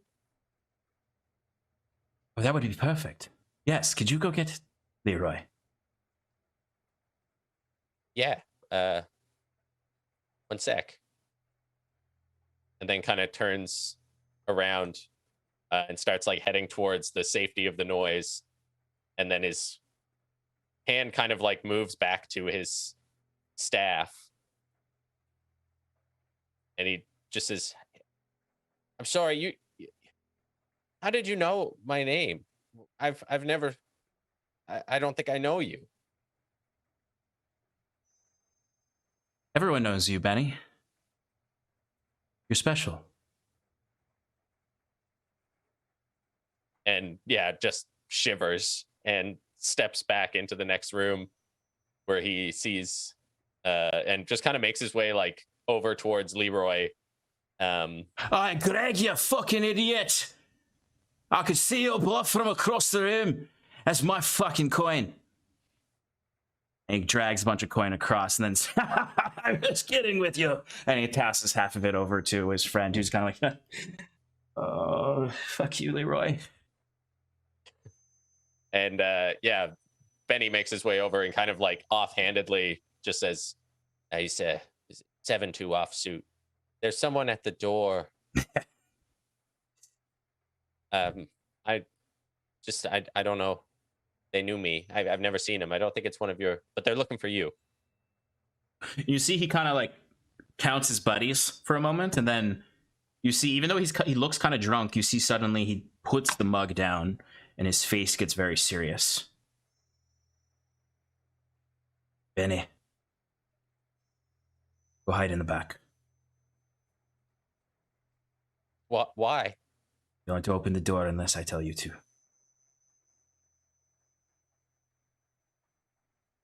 And he starts to Look at like me. step away. And he kind of pulls you in for a moment. "Remember, you're fighting strong, mate. You can take care of yourself, but I need you to hide right now.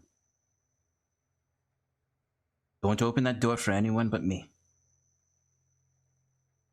And he looks around at all these like big burly drunk miners and, you know, sizing up Leroy again and nods. And then very unsure, but makes his way into the back and closes the door. As you do that, you hear, you can kind of see a little bit through some kind of, this is an old welded together door. There's some gaps that you can look through, and you see he goes and he disappears over towards the front of the house and opens. You hear him open the door, and you can hear some chatter in there, and then you hear some commotion. You hear Leroy's very clear voice, "Oh, what the fuck are you doing?" As then you can hear footsteps as more people come in. It wasn't just that man. And you can see him walking around, because now you can see the guy is in the room.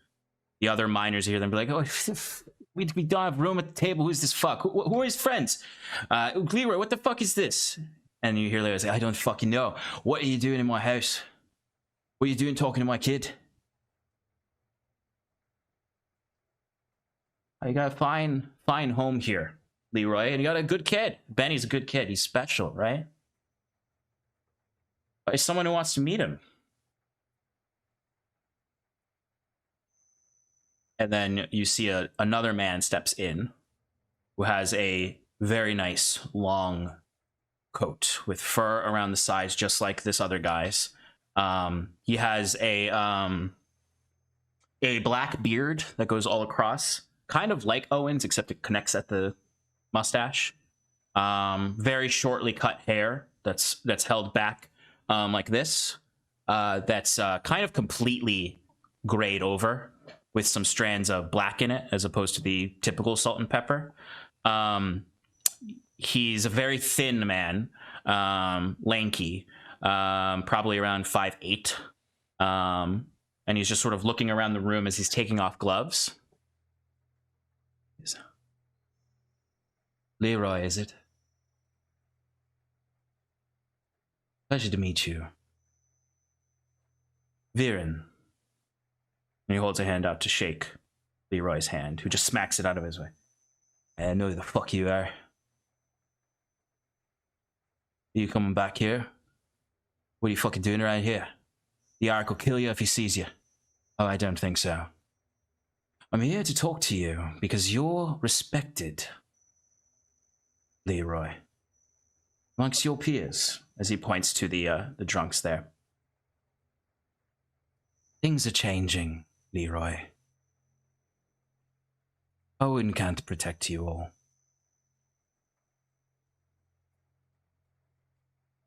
And I'll come to you because you're respected. And I need you. The miners will listen to you. You can take control of the Metallurgist Guild. With my help, of course. We can start making choices for ourselves. You know Owen is just a leashed dog for the capital.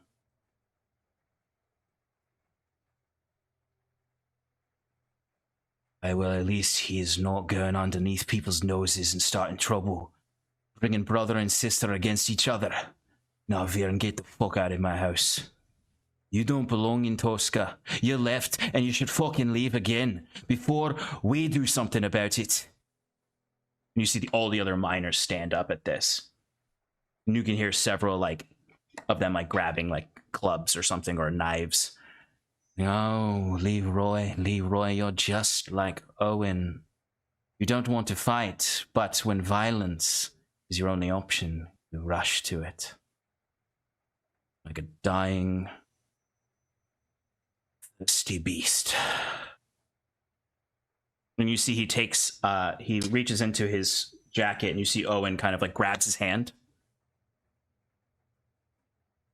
And you see this tall, and this is where things get concerning, Benny, as you see all of these other people step up next to and around Viren, including the plain-faced man. You see a woman who has darker skin, with several white tattoos all across, shaved head, and she immediately grabs the arm of Leroy. think Benny from behind the door, when they lay hands on Leroy, he has both hands on the staff and he's just ringing it back and forth, and the light is kind of glowing out as he sort of twists on the staff, and with a really shaky hand, he's going to open the door. As you do, you can see Viren immediately looks over to you and into the light. Oh. He told you to go. He doesn't want you here. Well, I think I'm here to see you too, Benny. You see Leroy like kind of like grips Viren's arm tighter, and then you see this woman pulls Leroy back. He's like, "Get your fucking hands off me, and you need to stop talking to him. Benny, get the fuck back there." He said to go, and he holds the staff out in front of him and like twists it again. The light starts to shine. And you see Viren pulls out a firearm from his jacket. And this is not like the one Ro saw or the one that Julius has. This one looks strange. It's smooth. It has this orange light that glows on the side of it that comes up to a much smaller barrel. And it's sleek. It looks exactly like the technology of the Capital mechs you've seen. And he kind of just scratches his head with it. He says, "And I think you should get your boy to listen, Leroy. I'm capable of just as much violence as you. Benny, it's back there. Go back into the kitchen and go check on the pot. It's gonna boil over."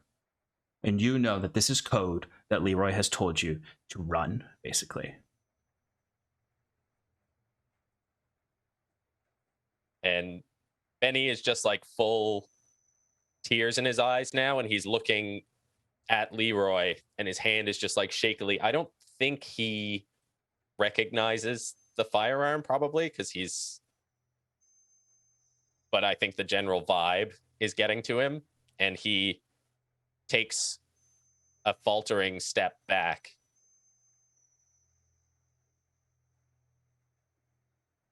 And runs. He just turns and he runs. He scrambles out the back window, just out into the rain.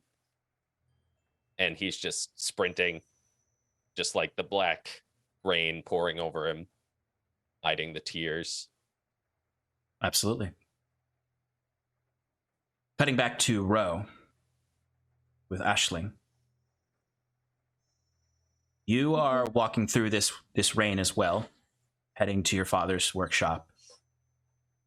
And you see someone running through the rain who looks very upset, and you see Benny running away from his house. Benny, how well do we know each other? Have we exchanged pleasant words? I would say that Benny has awkwardly tried to be your friend several times, probably unsuccessfully. Ro's pretty easygoing, so she probably was okay with that. Weird. So, yeah, you've seen what she does. I play with the skeleton cat. I feel like we're the same brand of weird.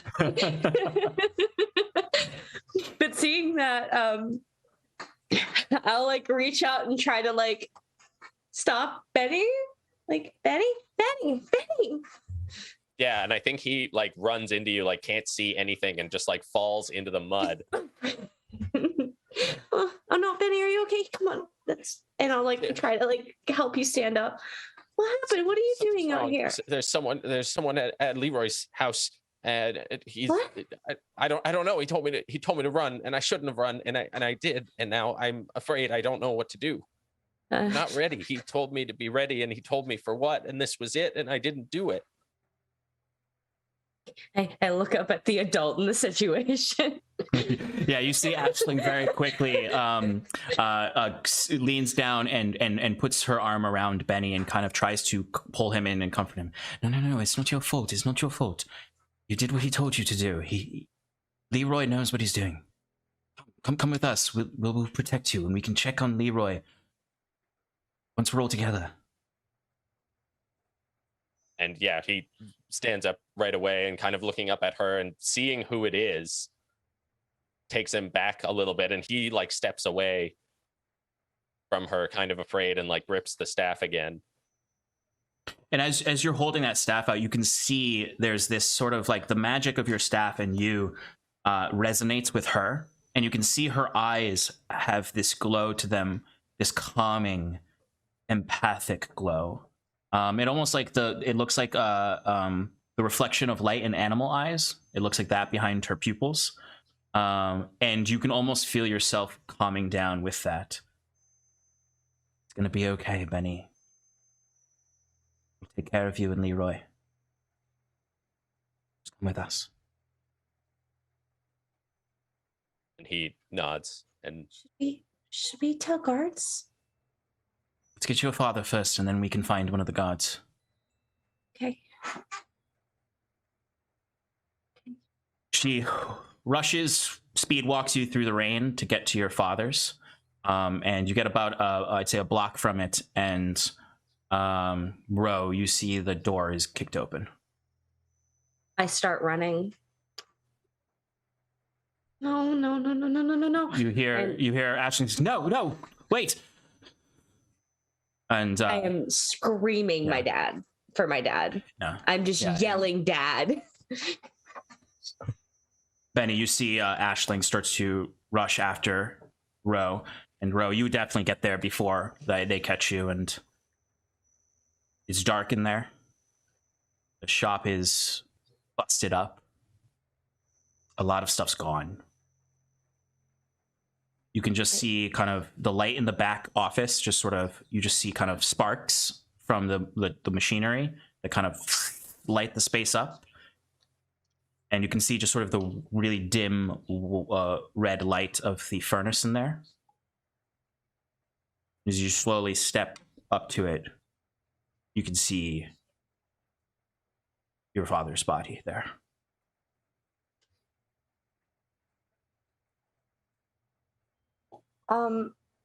In the furnace or by the furnace? No. By the furnace, yeah. Okay. Yeah, no, like you see like behind, like the furnace is almost burnt out, and you just see like his body is dragged into the corner of the room. Aisling, sorry. Probably before she even gets to the door, just this blood-curdling, high-pitched scream just rips through the air.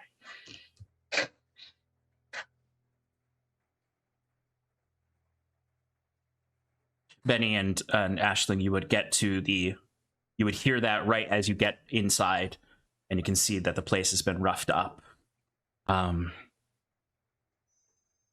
You look to his body, and he wasn't stabbed. He wasn't really beaten either.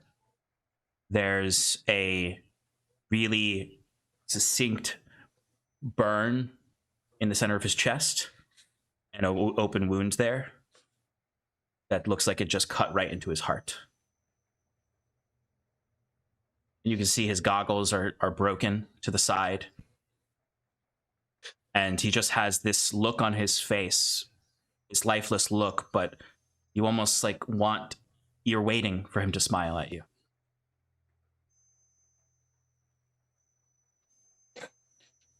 Yeah, Rose on her knees, trying to like wake up her dad, but he won't wake up. You see scattered all around him is all of his different tinctures and tinkers, just broken to pieces, pages ripped out of all the books and scattered about.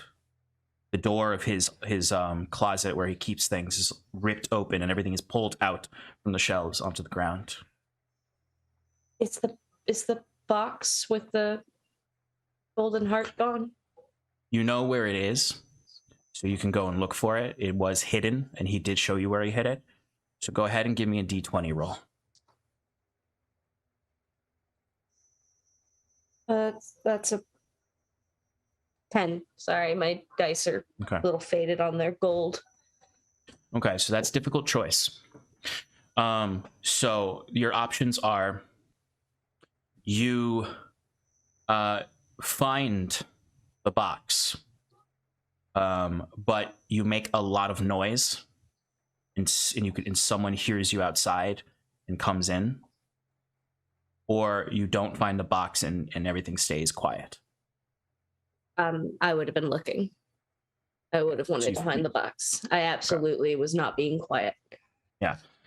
Aisling and Benny, you would get into this back area and you would see the body immediately, and you would hear Ro ripping apart the closet. Aisling immediately rushes over to the body and starts checking on it, and just going, no.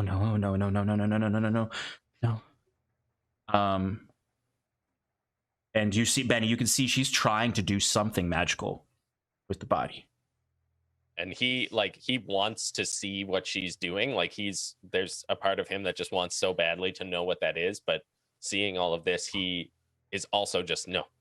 And he backs up, and he's just gonna run back to Leroy's, just staff out in front of him. As you run, suddenly you go out the door and someone grabs you immediately and lifts you up. And he goes, oh, okay there. Not so fast, Benny. And he's holding you, and it's the plain-faced man. No, we don't want to cause too much trouble.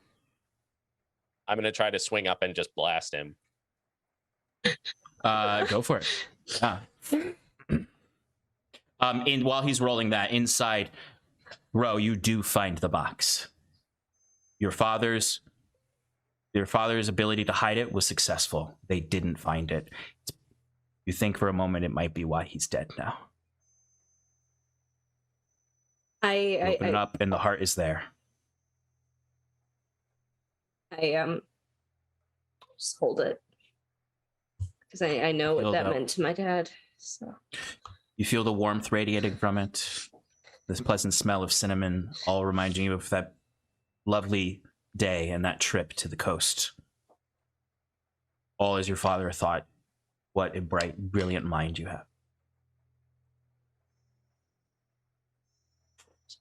I just cry. You hear, you actually hear out in the hall, you hear Aisling is crying too. It seems like her magic has some empathic sense to it, and she's feeling your pain.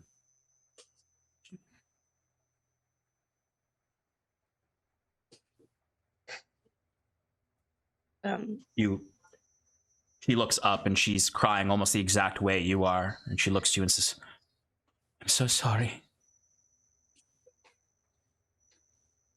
It was them. You have to go. It was the ones who've been watching the house. Come. And she rushes up and hugs you and pulls you in tight. And she's just pressing your hair as you both hear the man outside say, hold up there, Benny. And you definitely recognize the voice. Benny, go ahead and give me that, what'd you get for that attack? It's a 4. Oh no, Benny, no. I think it makes a lot of sense. So Benny, your staff's blast goes flinging off to the side. It actually almost, like, for lack of a better way to put it, misfires, in the sense that you are so upset that you can't quite channel. It's almost, it takes much more energy out of you to do your magic, and you feel kind of immediately and the guy, he's not gentle. He just sort of slams you into the ground and kicks the staff away, and he puts a foot down on your back and says, no, we don't want any trouble. Where is he? Where is he? And he pulls out the firearm that he had originally, not the special one Viren had, but one like Jules's. And Ro, you and Aisling see this. This might be a really dumb idea, but I want to run out. I think this guy killed my dad. Go for it. Is there something you want to do particularly? Do you want to attack him? Is there? Well, there's plenty of debris. I'm pretty sure I can pick something up. Plenty of debris. I'm sure I can pick something up to bash a shin here. What I'll say is, you see Arno dragging like a big piece of hunk of metal towards you, as best he can, and kind of like looking at you with like as serious a face as a bone kitty can have. Take vengeance for me.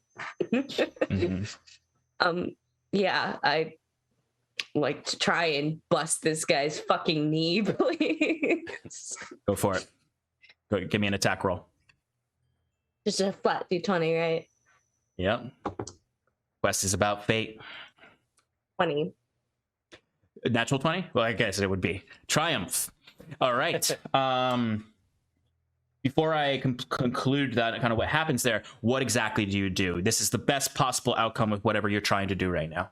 I feel like, all right, my dad was raising a daughter. He taught me at least some self-defense skills, especially being in a workshop full of metal. I grab the closest thing to a club I can find and just smash it into the guy's kneecap. Absolutely. You can decide how hard a 14-year-old girl can do that, but I love it. Benny, you are looking up at this guy, or kind of looking over your shoulder up at this guy as he's put his foot on your back, and he doesn't seem like he seems like he's being cruel right now. He points the firearm at you. And Benny has like the foot on his chest, and he, with the staff kicked away from him, he's reaching up with his hands and just concentrating. And he's just like, come on. He showed you to do this. He showed you how to do this. And is just trying as hard as he can, and nothing is happening. And as he kind of leans down and he's about to like say something to you, and he's like, "You're coming with us." You hear a shout and the sound of metal dragging on the ground as you look over, and he looks over as Ro just sort of brings this metal contraption, just bam, slaps it right into the guy's kneecap. You hear the split of bone and tendon, and he cries out as his leg folds the wrong way, and he falls to the ground. The firearm going scattering across the room, and he starts screaming in pain. Can I pick up the firearm? You can pick that up. Benny, you can pick up your staff. Aisling is running out and grabbing both of you and is dragging you out and running with you and says, "We need to go. We need to get to the keep." And you are all running, and she's dragging you guys to the keep. That's fine. This fucker isn't moving. I just didn't want him to have his weapon. Yeah, absolutely. Taking the gun with me. Yeah, this guy is absolutely taken out. Like, he's not going to do much.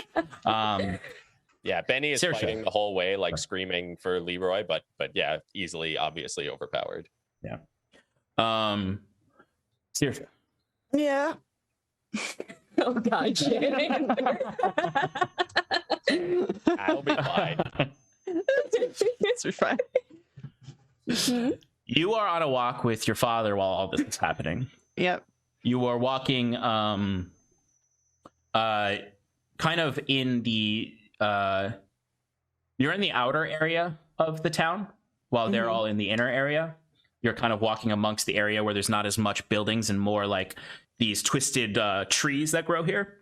And you can see these trees are a very beautiful part of Tosca because they do have, on particularly dark nights, they have these fruits that grow on them, and they do glow a little bit. This very gentle, cool blue light, and you're in the basking of this as you're walking through, and he looks at you and says,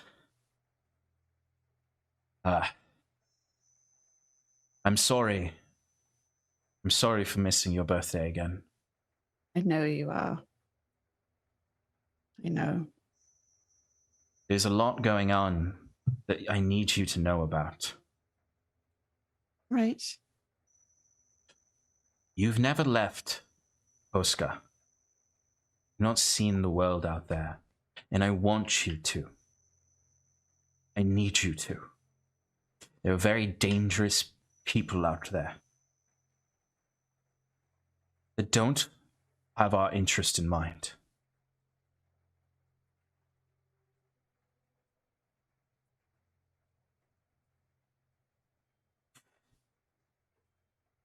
A part of being an Ark is protecting the people you love and protecting the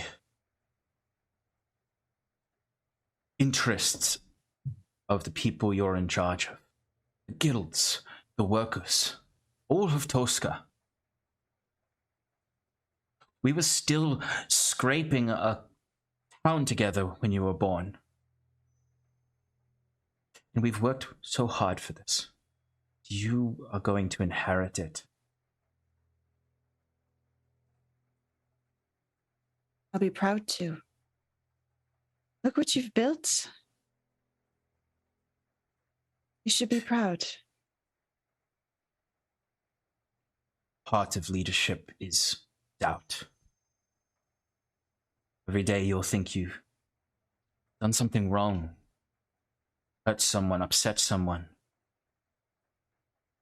pissed off your daughter. You have to keep moving forward. I know Jules says you're weak. He puts his hand on your shoulder and, like, as you're walking, like, brings you in front of him now. Mm-hmm. You're stronger than you think. You can do this. You'll be okay. I love you, my sweet. Love you too, Papa. Do I get a sense that he's like there's something not okay? Yeah, definitely. Okay. I kind of, since I'm standing in front of him, I put my hands on his, or like if his hands are on my shoulders, I put them on my shoulders. What's the matter? You're scaring me. And he kind of takes his hand off your shoulder and out of your hand and cups your cheek and kind of wipes the rain out of your face with his thumb. Just paranoid. We'll be okay. We just need to be ready if anything does happen. And you see he's pulling himself back together. About 150 feet away, Jules, you have been kind of moving quickly through the rain, and you can see them. Yep. Did the misfire from Benny's staff shoot into the air like a beam of light or anything? You would have, from where you are currently, you are on the other side of town, so you probably wouldn't have seen it. I wouldn't say that it shot up into the air. You might have heard it. You might have heard like a loud clamor out there. But probably what's more concerning is that it took you a little while to find them. And Saoirse, you and your dad have been walking for quite a bit, and quietly in some parts, and in others talking very simply before he got serious here. Mm-hmm. Jules, you were, I'd say, before you got to this 150 distance, maybe like as you're walking through the streets, about maybe 5 or 10 minutes before this, you do hear what can only it's not quite right, but it sounds like a gunshot in the residential circle. Yep, okay. I'm gonna run up and be like, Owen, he's here in this trouble. Bjorn's back. And you see Owen quickly looks to you from Saoirse, and he kind of there's panic in his eyes, you see immediately, Jules, and then he looks back and nods to you, and then he kind of looks to Saoirse and he says, I suppose we need to be ready now. And then he kind of looks down and he takes from your shoulder the bag that has the bow in it, and he just puts it up to your chest and says, I suppose it's time to try this out. I immediately stay with Jules. What? Do not leave his side. No, I'm not leaving your side. No, you have to stay with us too. You have to stay with us too. Owen. I will find you. No, no, don't go. I sort of just like I pull Sisha behind me. Owen, I told Aisling to look after a kid that had spotted something going wrong back home. Do you want to head there, or do you want to head to one of the fallback points? No, let's head home. This is our settlement. We built this. He did not. He abandoned it. He still we will not hide. Every nook and cranny of this place he can find us. If you want her safe, I have to get her out of town. I'm not going anywhere. You'll do as you're told. Jules. I won't. Saoirse, we will go home together. From there, Saoirse, you will go with Jules. Not leaving. We'll find your mother. We will find your mother. We will find your friend. And you need to trust me. You need to trust Jules. We will go. You will hide with him. He will show you how to be safe, and I will find you. I don't want to hide. Papa, I want to fight with you. What's happening? You said that you trusted me and that we need to be ready. I'm ready. Let me help you, please. You need to protect yourself. We don't.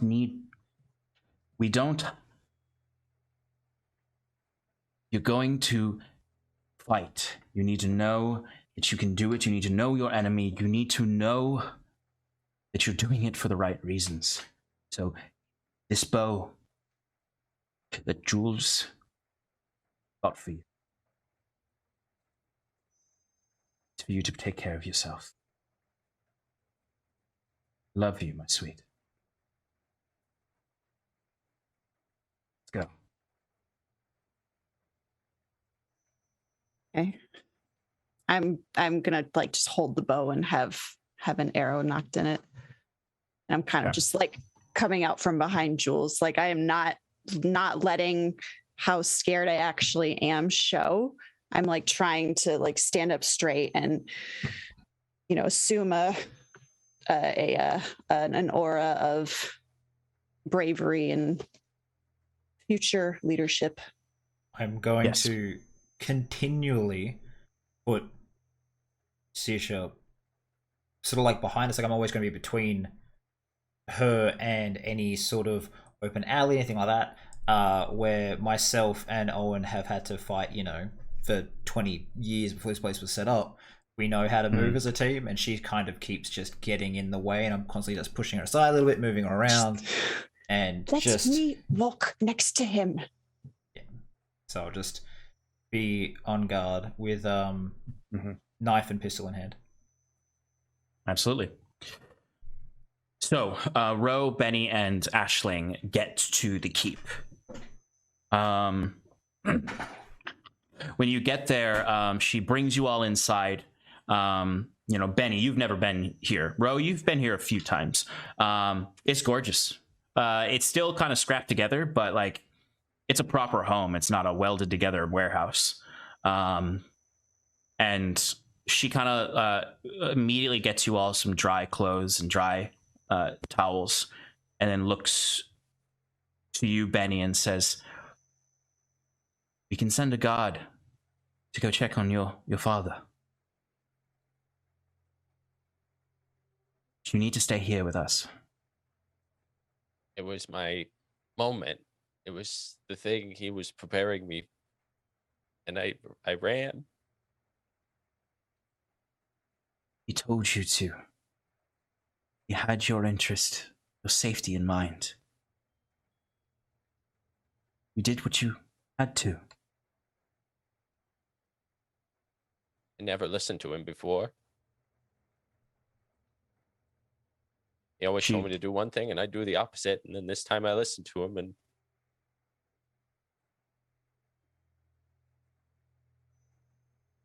she pulls you into a hug tight, grasping at the back of your head. And Ro, you can see as Benny is getting choked up, she is also getting choked up, and you can see those lights behind her eyes. And she lets you go, and she takes both of you and takes you to the hall. And she says, "Stay here. Stay in this area. This door here, it leads to a safe exit.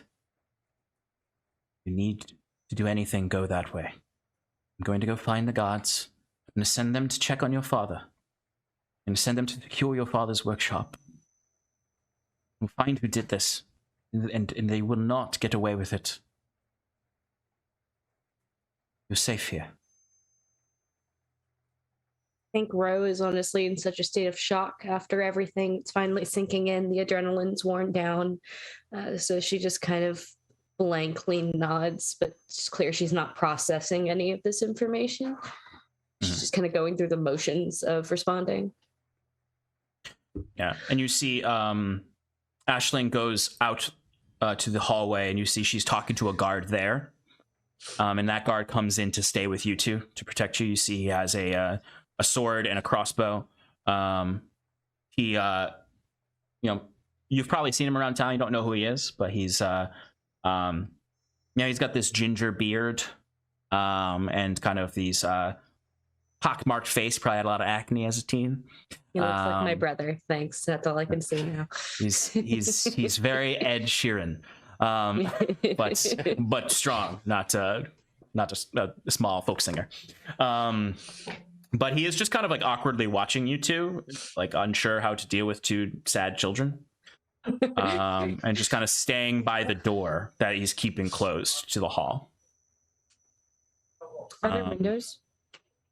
There are, but they're pretty high up because it's kind of like a great hall area. Yeah. There are probably, I would say, the only accessible windows would be by the front near the door. And if you went up there, he would say, "Yeah, don't go near the windows." Yeah. Jules, you, Owen, and Saoirse would be heading towards the keep.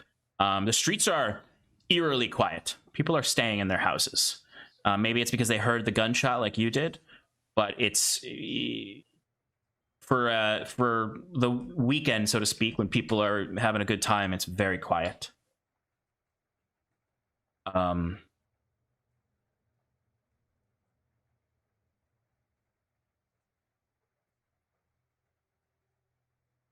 What's going on?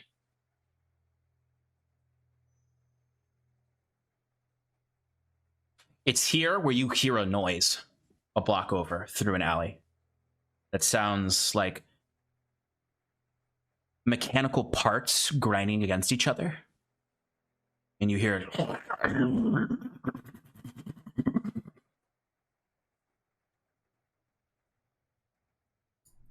right. You know this sound, Jules. What is it? You and Owen have had to run from these things before and hide from them because they're very hard to kill. This is a nanite beast, a monster made up of an amalgam of nanobots that can change its form at will, self-replicates at will, and consumes anything it consumes, it uses to self-replicate itself. Excellent. Does it have any sort of weakness we know of? No.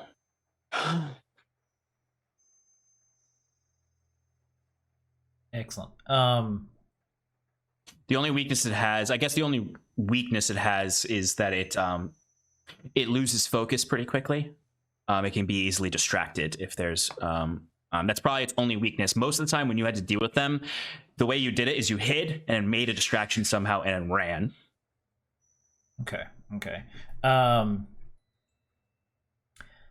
I'm going to look to Owen and Sisha and just be like, run, get home, I'll distract it. Jules, you can't do that. It'll rip you apart. I pretty much just grab him by the chest and shove him back hard, and then... What are you doing? Just turn around, and I will draw... I'll just take a like a pack of food or something. I have it in my pocket, and I'm just going to throw it in the direction of the creature while moving away from the others.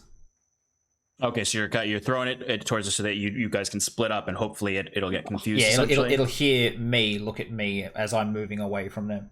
I see. Okay, I'm go ahead and give me torn. a D20 roll, and Saoirse, your father does kind of grab at your arm and starts pulling you along. 13. We have to stay and hope.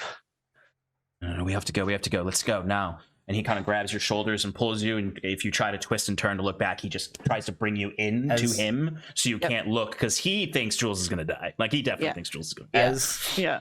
As I'm hearing that, as I'm moving away, I'm just going to yell back loudly, Seashell, run! Do not get your father killed for this. Jules, that with a 13, you said? Yeah. That is a success. So you've definitely drawn the attention of the creature. As Saoirse, as you and your father are running, you hear the sounds of this creature moving, and it sounds like nothing you've heard before. You've seen those mech horses, but this thing is like grabbing and breaking things, and things are crumbling and melting as it touches it, as it rips through. And if you look back, the thing you see is Jules running away.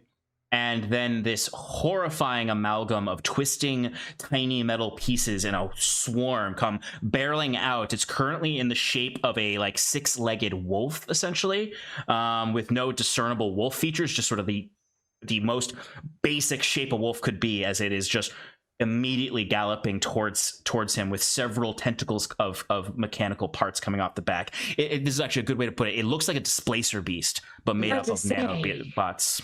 I just want to head to somewhere where I know they have like a lot of like fuel for the the smudge burners and stuff, so that I can hopefully run through, set the place on fire, get it distracted, and I get out.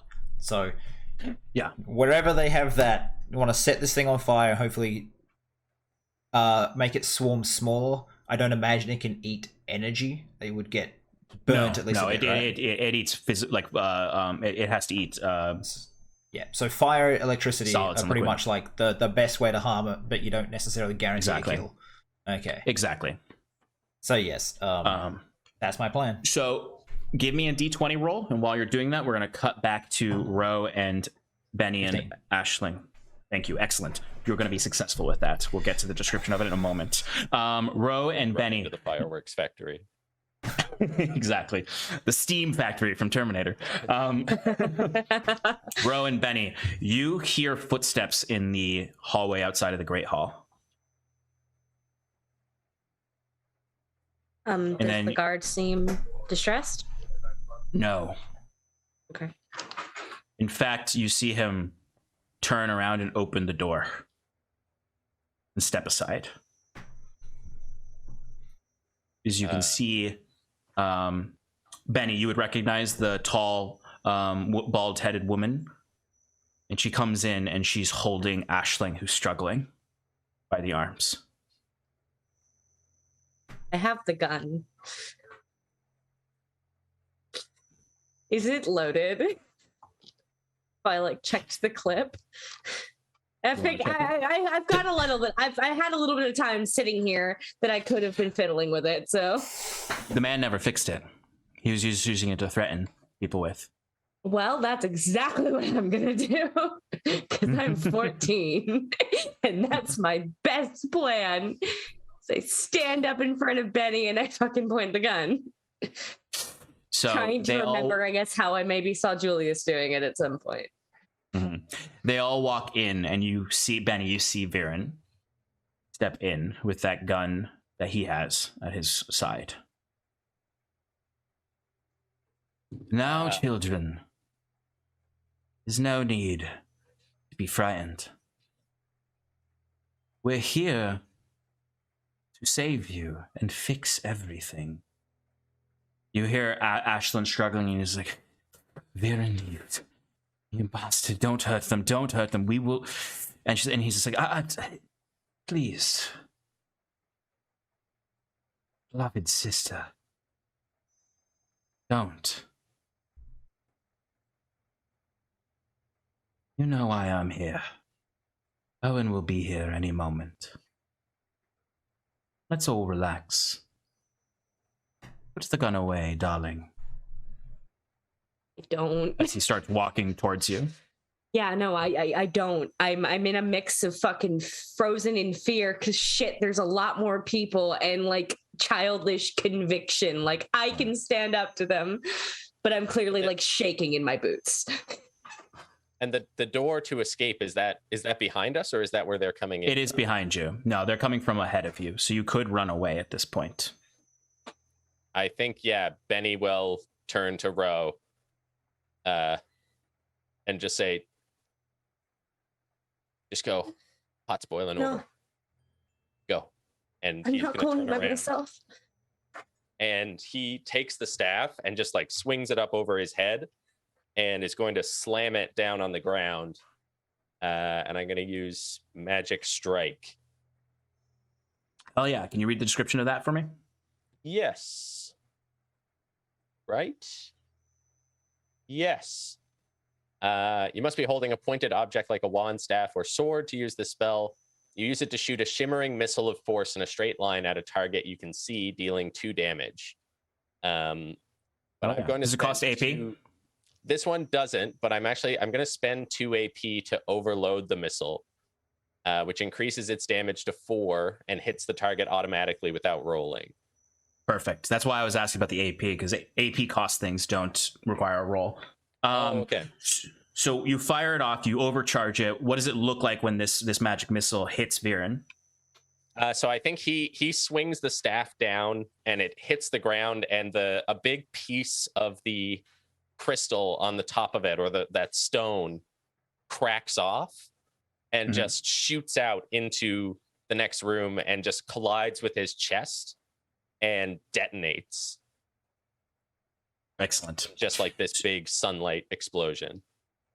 Yeah, and you see Viren gets blasted back, and you can see like the fancy clothes he has are all scorched up and up to his face, up his neck. You see these burns snake up on his skin that are singed right now, and you can see his skin is boiled away. And he sort of, but you see him kind of like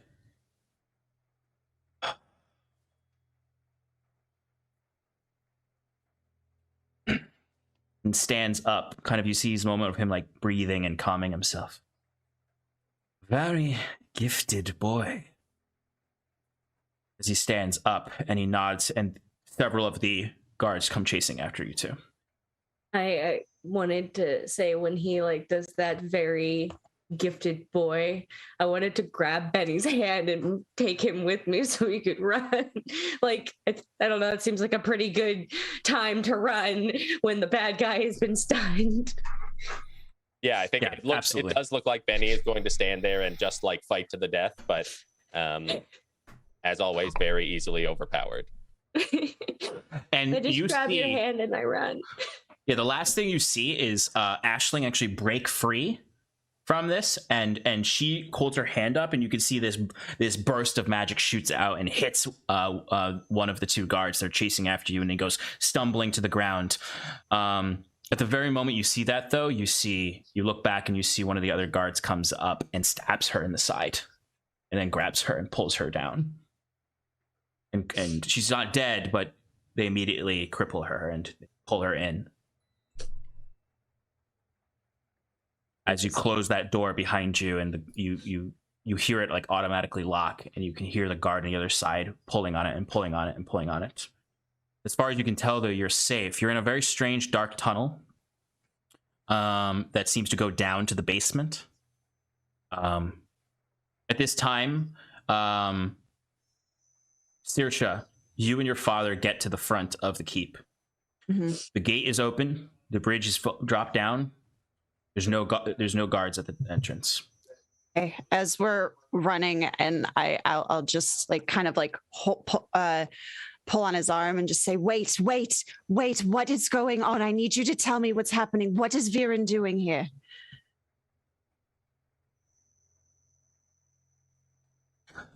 Saoirse, I need you to just trust me for now. I need to know.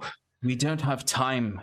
We need to get to the tunnels. We need to hide. We need to protect ourselves so that we can fight another day. Why can't we fight right now? We need to find your mother. And we need... What is he doing here? I told you there's very dangerous people out there. And there's people who are not going to like your decisions as a leader, and Viren disagreed with us. Didn't like the way we do things. We just never thought he'd come back. Can he be reasoned with? Can we talk to him? We'd need to get inside first. And Jules, out in the distance, you rush through one of these open chop shops where there's all of these smudge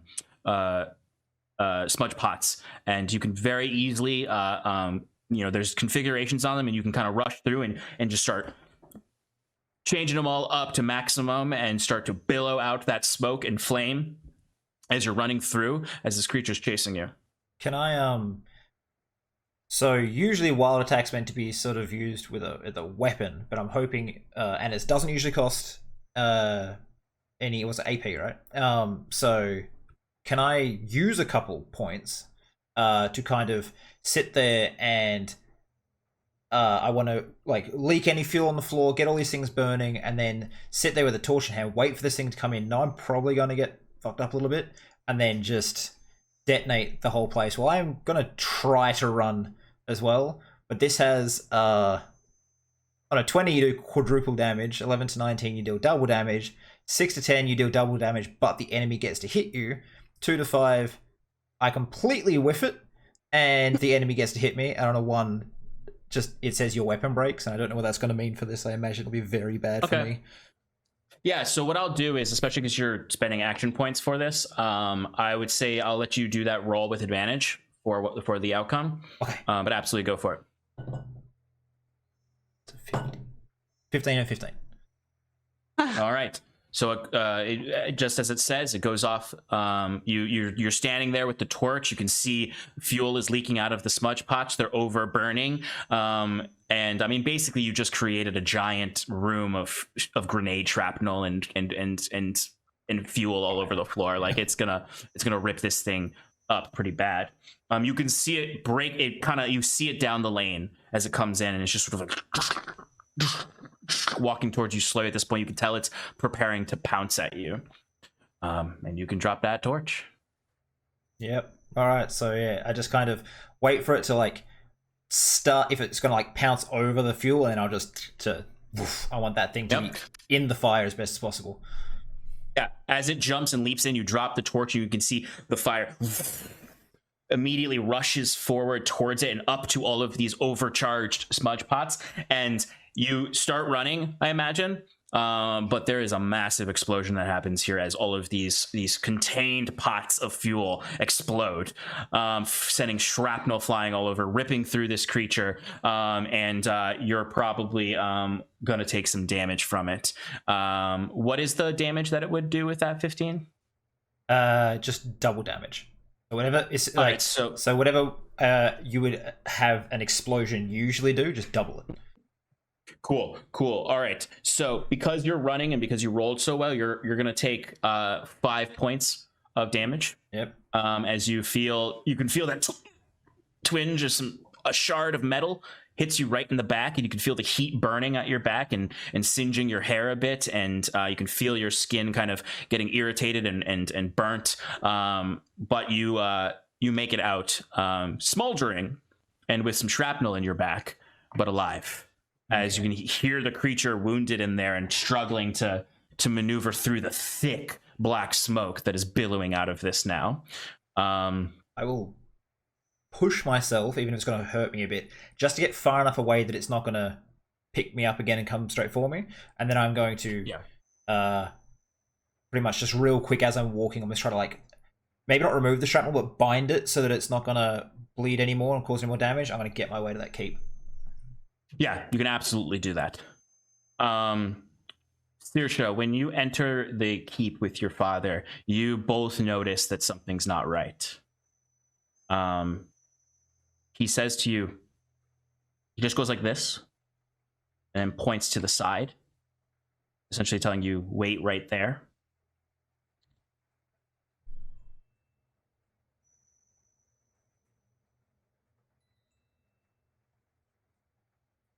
I just have the bow ready. I'll kind of not stomp over there, but quietly just like go over there and wait. So you're off to the side where there's stairs that go up to a mezzanine that looks over the hall, the Great Hall. Mm-hmm.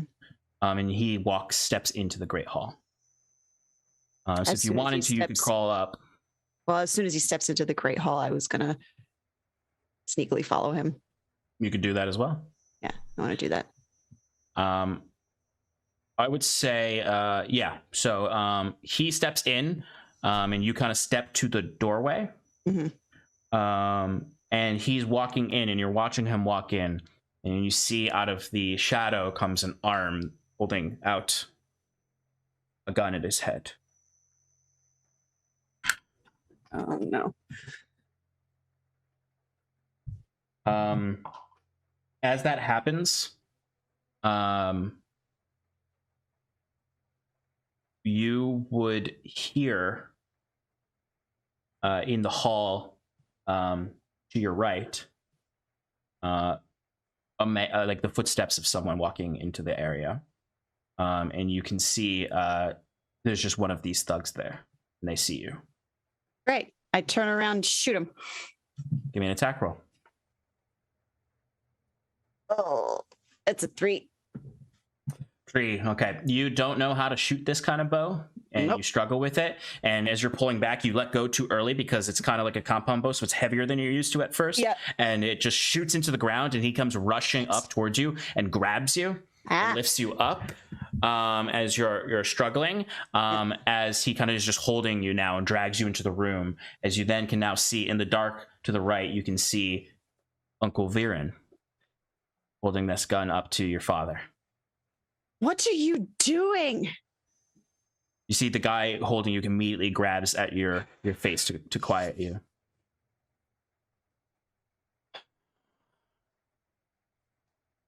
This isn't how I wanted our reunion to be, brother. Your dad is kind of staying still as he kind of has a hand at his waist where you know he has a sword. Mm-hmm. Oh, don't go for it, Owen. Never work. You know what this can do. You've seen what Numenosium is capable of. And you've done nothing. You're no leader. So I ask respectfully. Step down. Take your family. Run. Leave the work to me. I have the guilds on my side. The workers will come next. And then we will recreate this world. For Tosca. Numenosium will rip you to pieces, Viren. There is no hope in fighting.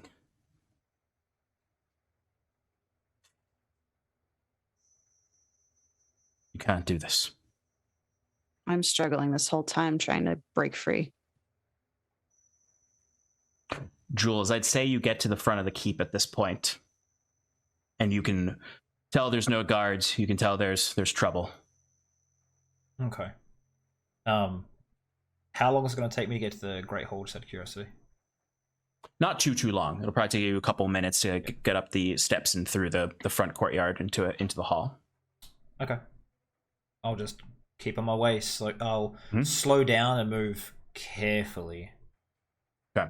Because you're moving carefully, I will give you a benefit. You see above the hall to the keep, somewhat blending in with the black roof and the black sludgy rain that is piling up on it, but you see the glint of it in the light of the night. There's another nanite beast up there. Has it noticed me? No, not yet. Or just try to make my way quietly, and I don't want to have... It was hard enough to deal with one, and I have concerns.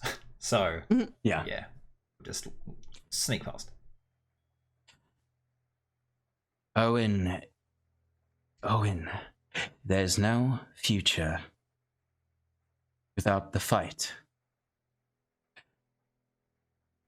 I'll give you one more chance. Drop your weapon. Sit down. We'll let your daughter go. He snaps his fingers, and the tall, bald woman brings Aisling forward. We'll let sweet Aisling go. We'll let you all go.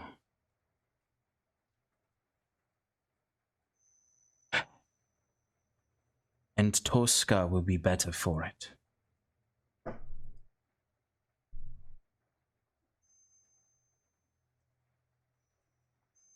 Saoirse, you see your father look back at you, and then to your mother. And he looks to you and he says, he sort of whispers, mouths it really, you can't really hear it. I love you, my sweet. Can I try and break it goes, out? You can, yeah, give me a D20 roll. 6. Difficult choice. You can break out. But you will.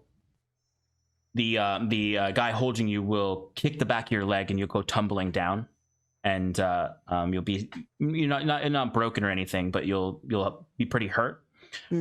Or you don't break out at all.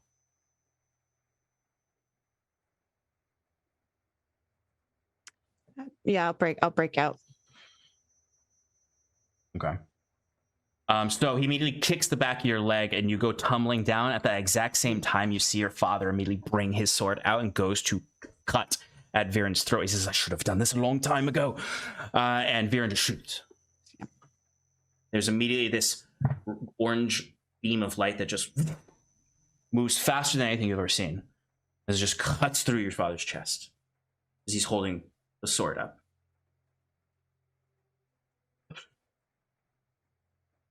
He falls forward into Viren and kind of brings a hand up to grab at his face.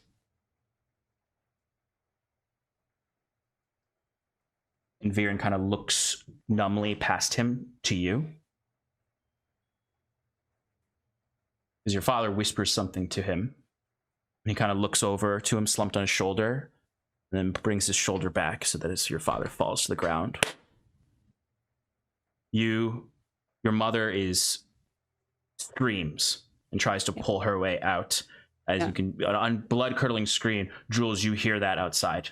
As you're looking up at the nanite beast, you hear Aisling scream. I will pick up the pace. I want to get there. Worst comes to worst, I'm dragging a nanite beast into something that's already gone bad. I would have heard that zoom, or would there have been a flash of light or anything? There would have been a flash of light, and you would have heard the sound of kind of like a. Yeah, all right. I'll pick up the paste. Hopefully it doesn't see me, but I'm gonna get in there quickly. I try and crawl towards Viren, and just like I can't scream. I'm so angry. As you're crawling to him, like it's very difficult because your leg is hurt. He kind of kneels down, kind of watching you crawl towards him, holding the gun between you, kind of just kneeling on his balls of his feet. Mm-hmm. Saoirse, what have you done? You've grown so much. Don't talk to me like I'm a child. You stay here with me. Do what your father never could. Stay away from her, you hear your mother say behind him. Oh, sister, I'd suggest you don't resist this peaceful change of power.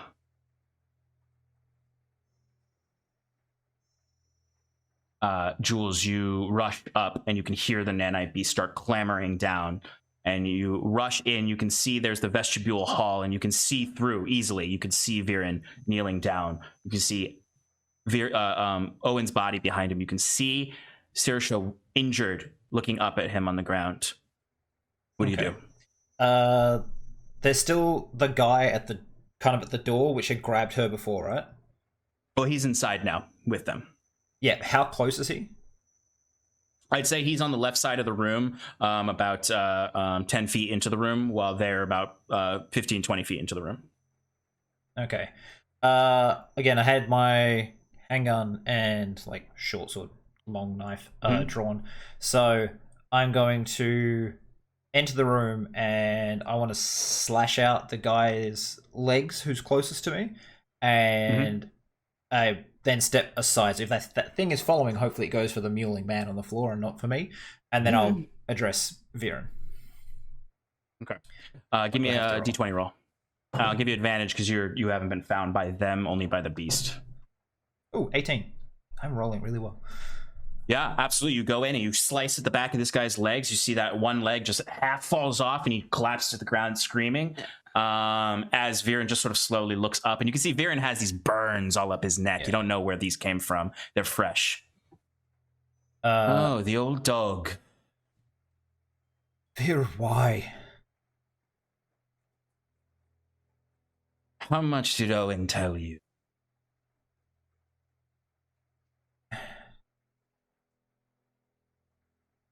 No.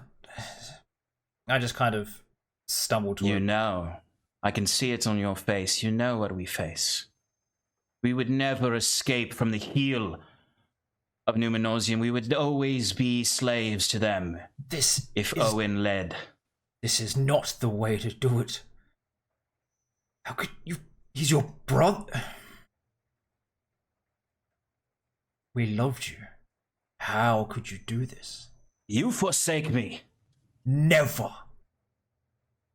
Who was it that would hear you out? Who was it that would go to your brother and make sure you stayed part of the family? No matter how bad you riled up the town.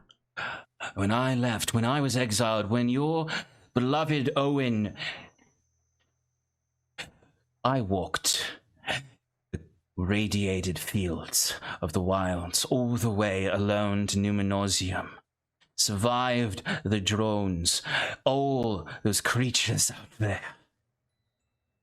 Speaking of, and he holds up this device in his hands. It looks like a mechanical, just sort of a cylinder with several, it's black and it has several buttons on it.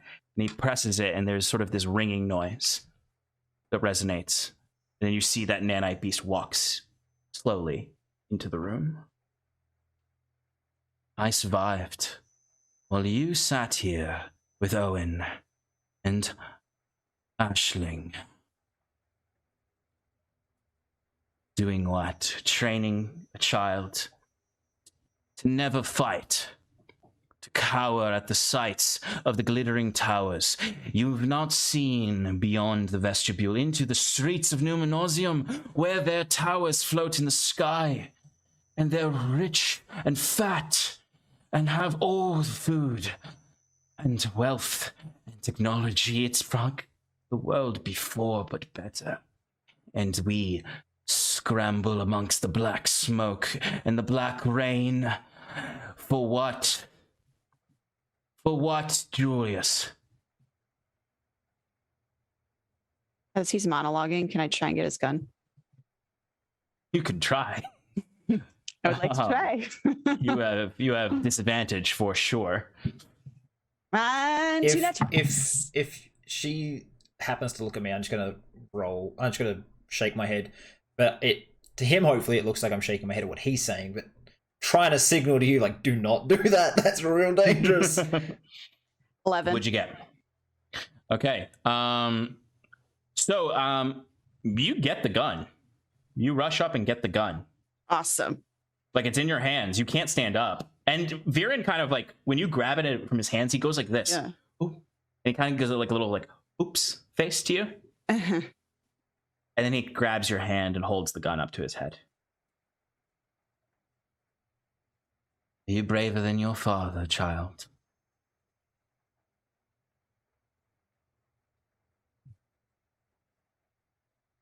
Viren. His eyes, he looks over to Julius. Who was it that guarded you when you was a child, teenager? All this time we fought, and you got to watch on and just make your plans and complain. It's not your He fault looks back to you, that you were Saoirse. born later than everyone else and had to just be given the scraps of Numenosium. But this is not the way we make it better. You remember, Julius, the hunger? You remember? Gas masks, the searing heat. He's looking at you, Saoirse, while he's saying this to Julius. Yeah. And then that day when the light shone, we thought we were saved.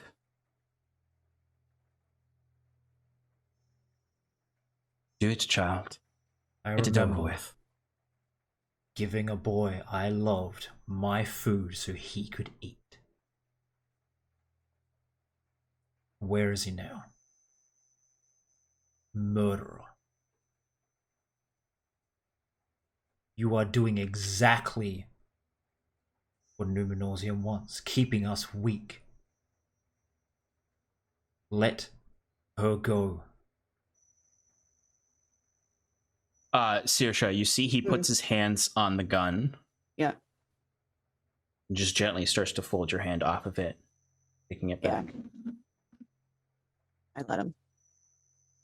Suddenly you hear your mother she says, get your hands off of her. And you see she rushes back and a fling of bright light hits the woman holding her, and she kind of goes back. And then your mother comes rushing up and grabs Viren from behind and is wrestling with him for the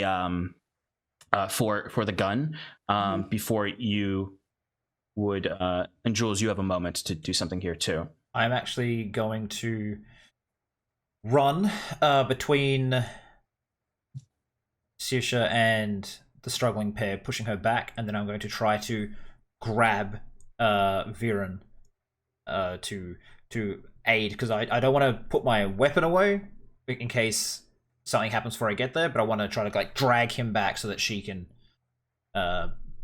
take the weapon or whatever he can. When he pushes me back, I want to circle back and try and grab my mother, go and help. As you so when you got knocked to the ground, Shannon, your bow went flying forward.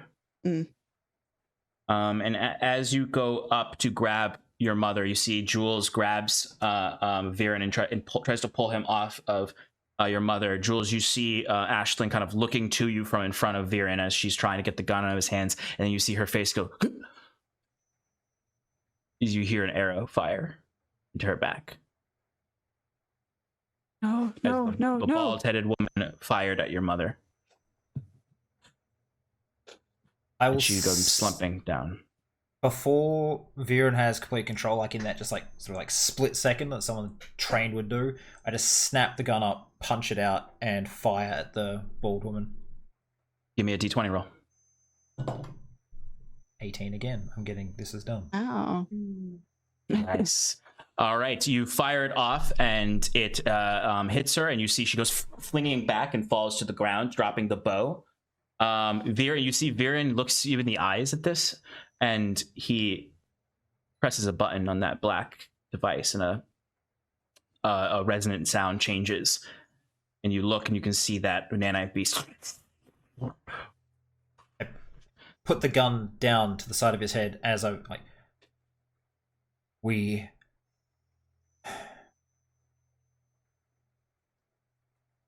No more, Viren. Take the girl. Take the girl, old dog. Leave. Does he still Never have his? return. He has his gun. He has his gun too. Yeah, you're kind of in a standoff here where you're both on each other with your weapons. Is there a window here? There's windows towards the front. Yeah. So I'll take her. Deactivate your beast. Throw the control out the window. Back out the room. My pleasure, old dog. Presses a button and the beast kind of immediately. He gently steps back away from you and tosses it. Don't worry. We'll find you. And he kind of kneels back down and looks at you, Saoirse, here, because you're still kind of on the ground, over your mom and father's bodies. Yep. Terrible outcome. I'm so sorry, child. You're a monster. Only the monster created by this world. Go. You'll see one day, and I'll be waiting for you here. You to come home and be the leader your father couldn't. They're free to go. I suggest you leave town. All of you, get out of the hall. Saoirse, stay.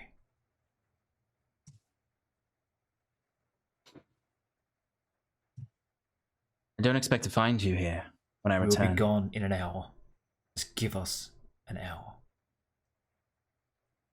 Out of respect for my brother. And he looks and nods to everyone. You see someone kind of lifts up the woman you shot, who is bleeding out right now, and they're like kind of grabbing it and pulling her along. They seem panicked. Viren is very straight-faced, and he kind of watches you and looks you in the eyes as he steps back, Jules, and looks to you, Saoirse. Enjoy the waste. Then turns around and walks out and closes the door behind him, as the two of you are there with the bodies of Owen and Aisling. I will turn to Saoirse and just give her a hug. I just melt into him sobbing. After like 30 seconds to a minute, I'll sort of like push you back and go face like, pack a bag. You know how to do it. We have to go. But just leave. Pack a bag. We have to go. You don't want to leave them. We haven't got a choice. I'll meet you in your room in 10 minutes. Be ready. Go. I turn around and go.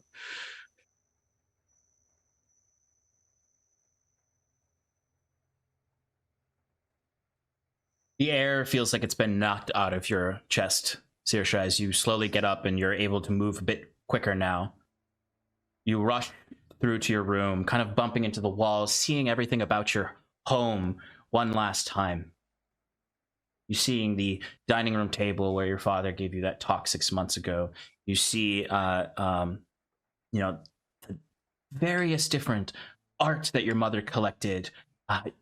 Everything melting away all around you. Benny and Ro, you're rushing through dark tunnels, unsure where you're going to end up when you're deposited out of here. As you're running through that, you hear a bang from above, like the gunshot you heard in the distance.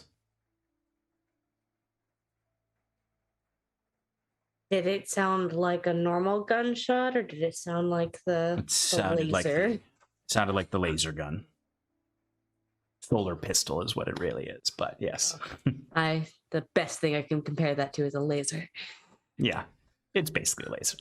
But yes, the two of you are rushing through these dark tunnels. They clearly seem to lead down intentionally away from the city.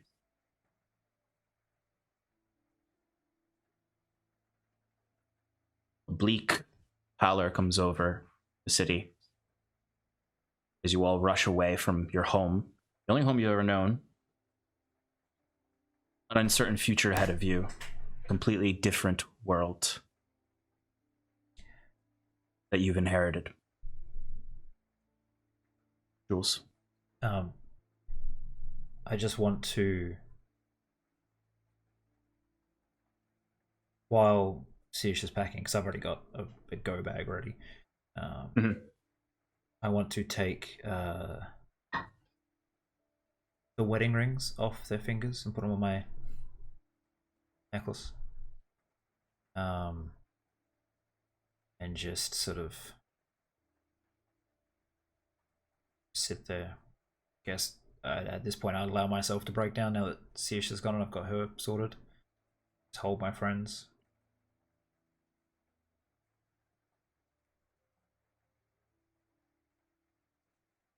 Keep her safe. Sorry.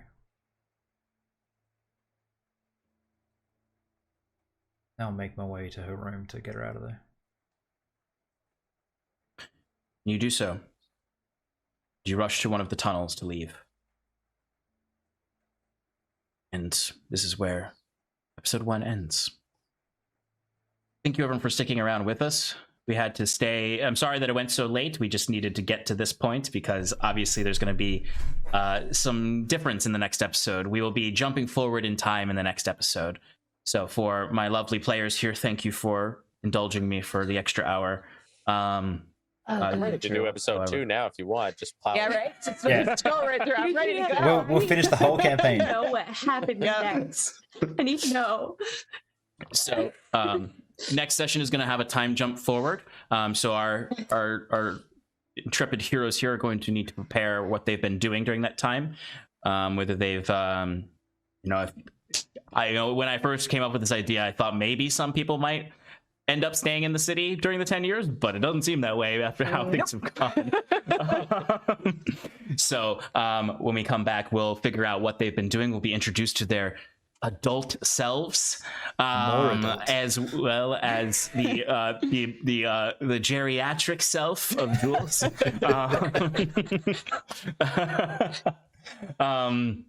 But thank you so much for joining us, everyone. I want to do one last round for everyone to say goodbye. I know it's late, but if we can get just a real quick favorite moment from everyone, just for the session, we will close out there and raid someone. I know, but let's go for it. Let's start with Mike Farty. Hi, I'm Mike Farty. I'm the DM over at Wonders and Blunders. You can find us anywhere you get your podcasts. We're a fun D&D family comedy podcast. And I was playing Benny tonight, who was meant to be a fun little light comic relief character, and has torn my soul from my body. And favorite moment for sure. I mean, that whole Act 3, Sean, was a masterpiece. Absolutely beautiful. The tension, the complete destruction of every single one of us individually.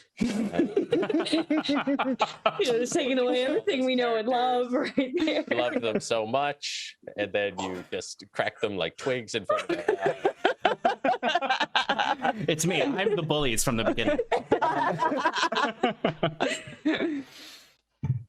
Okay. Thank you, Mike. Shannon. Yeah, that's me. Hi, I'm Shannon. I'm my nerd home is Paradise Productions with Sean. He does this same shit over there as well. So come check us out over there. We've got lots of programming that I can't think right now because I'm a fucking orphan. I've been playing Saoirse this evening, and favorite moment, like. Yes, that entire Act 3, but just the fucking visual of the arm of Viren coming down out of the shadow with the gun. That was so cool. Very, very cool. That was I could see it. Great. Nova. Hi, I'm Nova. I'm from Roll for Damage. This is where I'm at. So just keep coming here. It's great. Favorite moment. I feel like I really liked the rapport that I had with Owen, and then almost like a bit of a soft one with Aisling. And it's the sort of thing that I would have hoped to build with Saoirse if she just like listened. And I also get the feeling like it just the family dynamic of the mom, the dad, the uncle, the daughter, and then this guy that's kind of helped them for damn near 40 years. Yeah, that my favorite moment was the interactions with the family. So, Absolutely. yeah. Thank you so much for that raid, Arvin Eleron. Unfortunately, we are closing things down right now, but that's okay. The VOD will exist, and eventually this story will be on YouTube. We are just ending on a very sad note of a very tragic third act of episode 1 of Sundered. We really appreciate the support. Shelby. Oh god, I was fucking mess the entire third act. I've been like near crying for like an hour. Hi, my name is Shelby or Shooby Dooby Doo. I'm from the confusingly named channel Whistle While You Work. I play D&D. I'm emotionally exhausted. Oh god. You know what? I'm not going to choose the third act as my favorite moment, even though it was really good. I'm going to choose that beautiful, wholesome hike trip I took with my dad that you put in front of me before you made me find him dead. That's what I'm going to pick. Oh, man. Yeah. Very intentional. We were friends, I guess. Except I didn't even have a mom. That was all I had. Everyone always blames me for killing family members, and then look at this. He's got everyone in one session. Hey, for sure. Maybe Leroy is alive. Yeah, okay.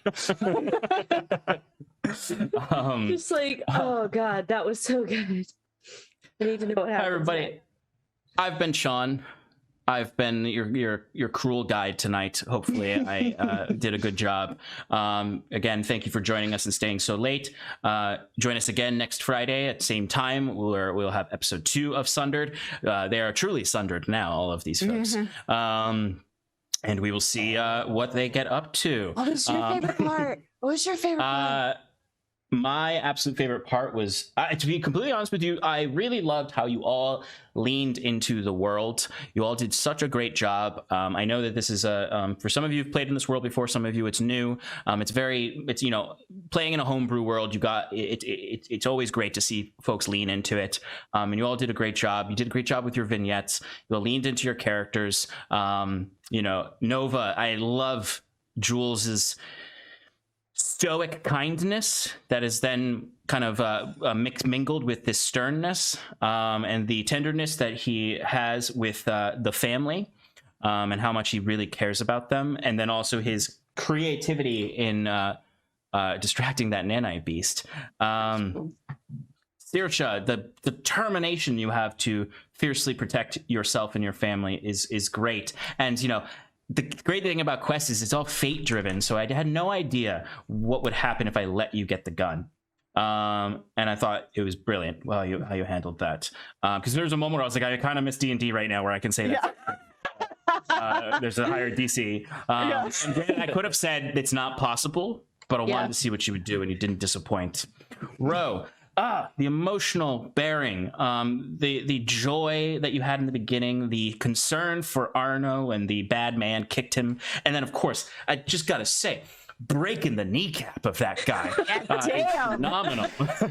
That lovely nat 20 to smash that guy's kneecap. Because I was sitting there and I was like, okay, how am I going to get them out of this situation so they can get to the hall for Act 3? And I was like, lead pipe to the kneecap. Perfect. Honestly, that specific thing might have me swinging what Ro's role is. I got to talk to you this week because I had an idea.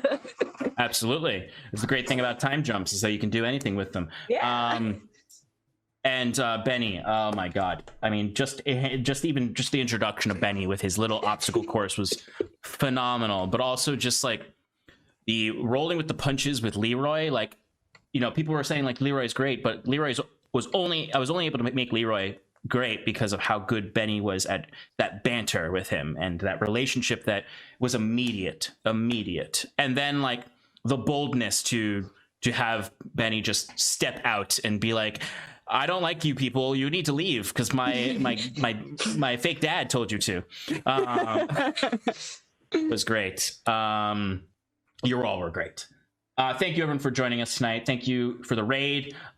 We hope that you come back next week to join us again for episode 2. And I guess we'll raid someone. Who can we raid, Novas? Who's online right now? Yeah. I saw someone called Ooh, wait a sec. It's Architectlum, I think. I was like, oh, that looks cool. Let's raid them.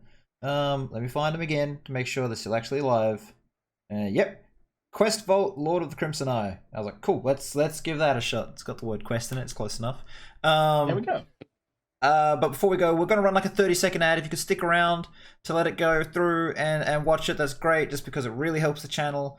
And it only takes 30 seconds of your time. So, yeah, I'll run that and then we'll raid. So, say goodbye, everybody. Bye, everybody. Bye, everybody. This button, and then I have to find the end screen post.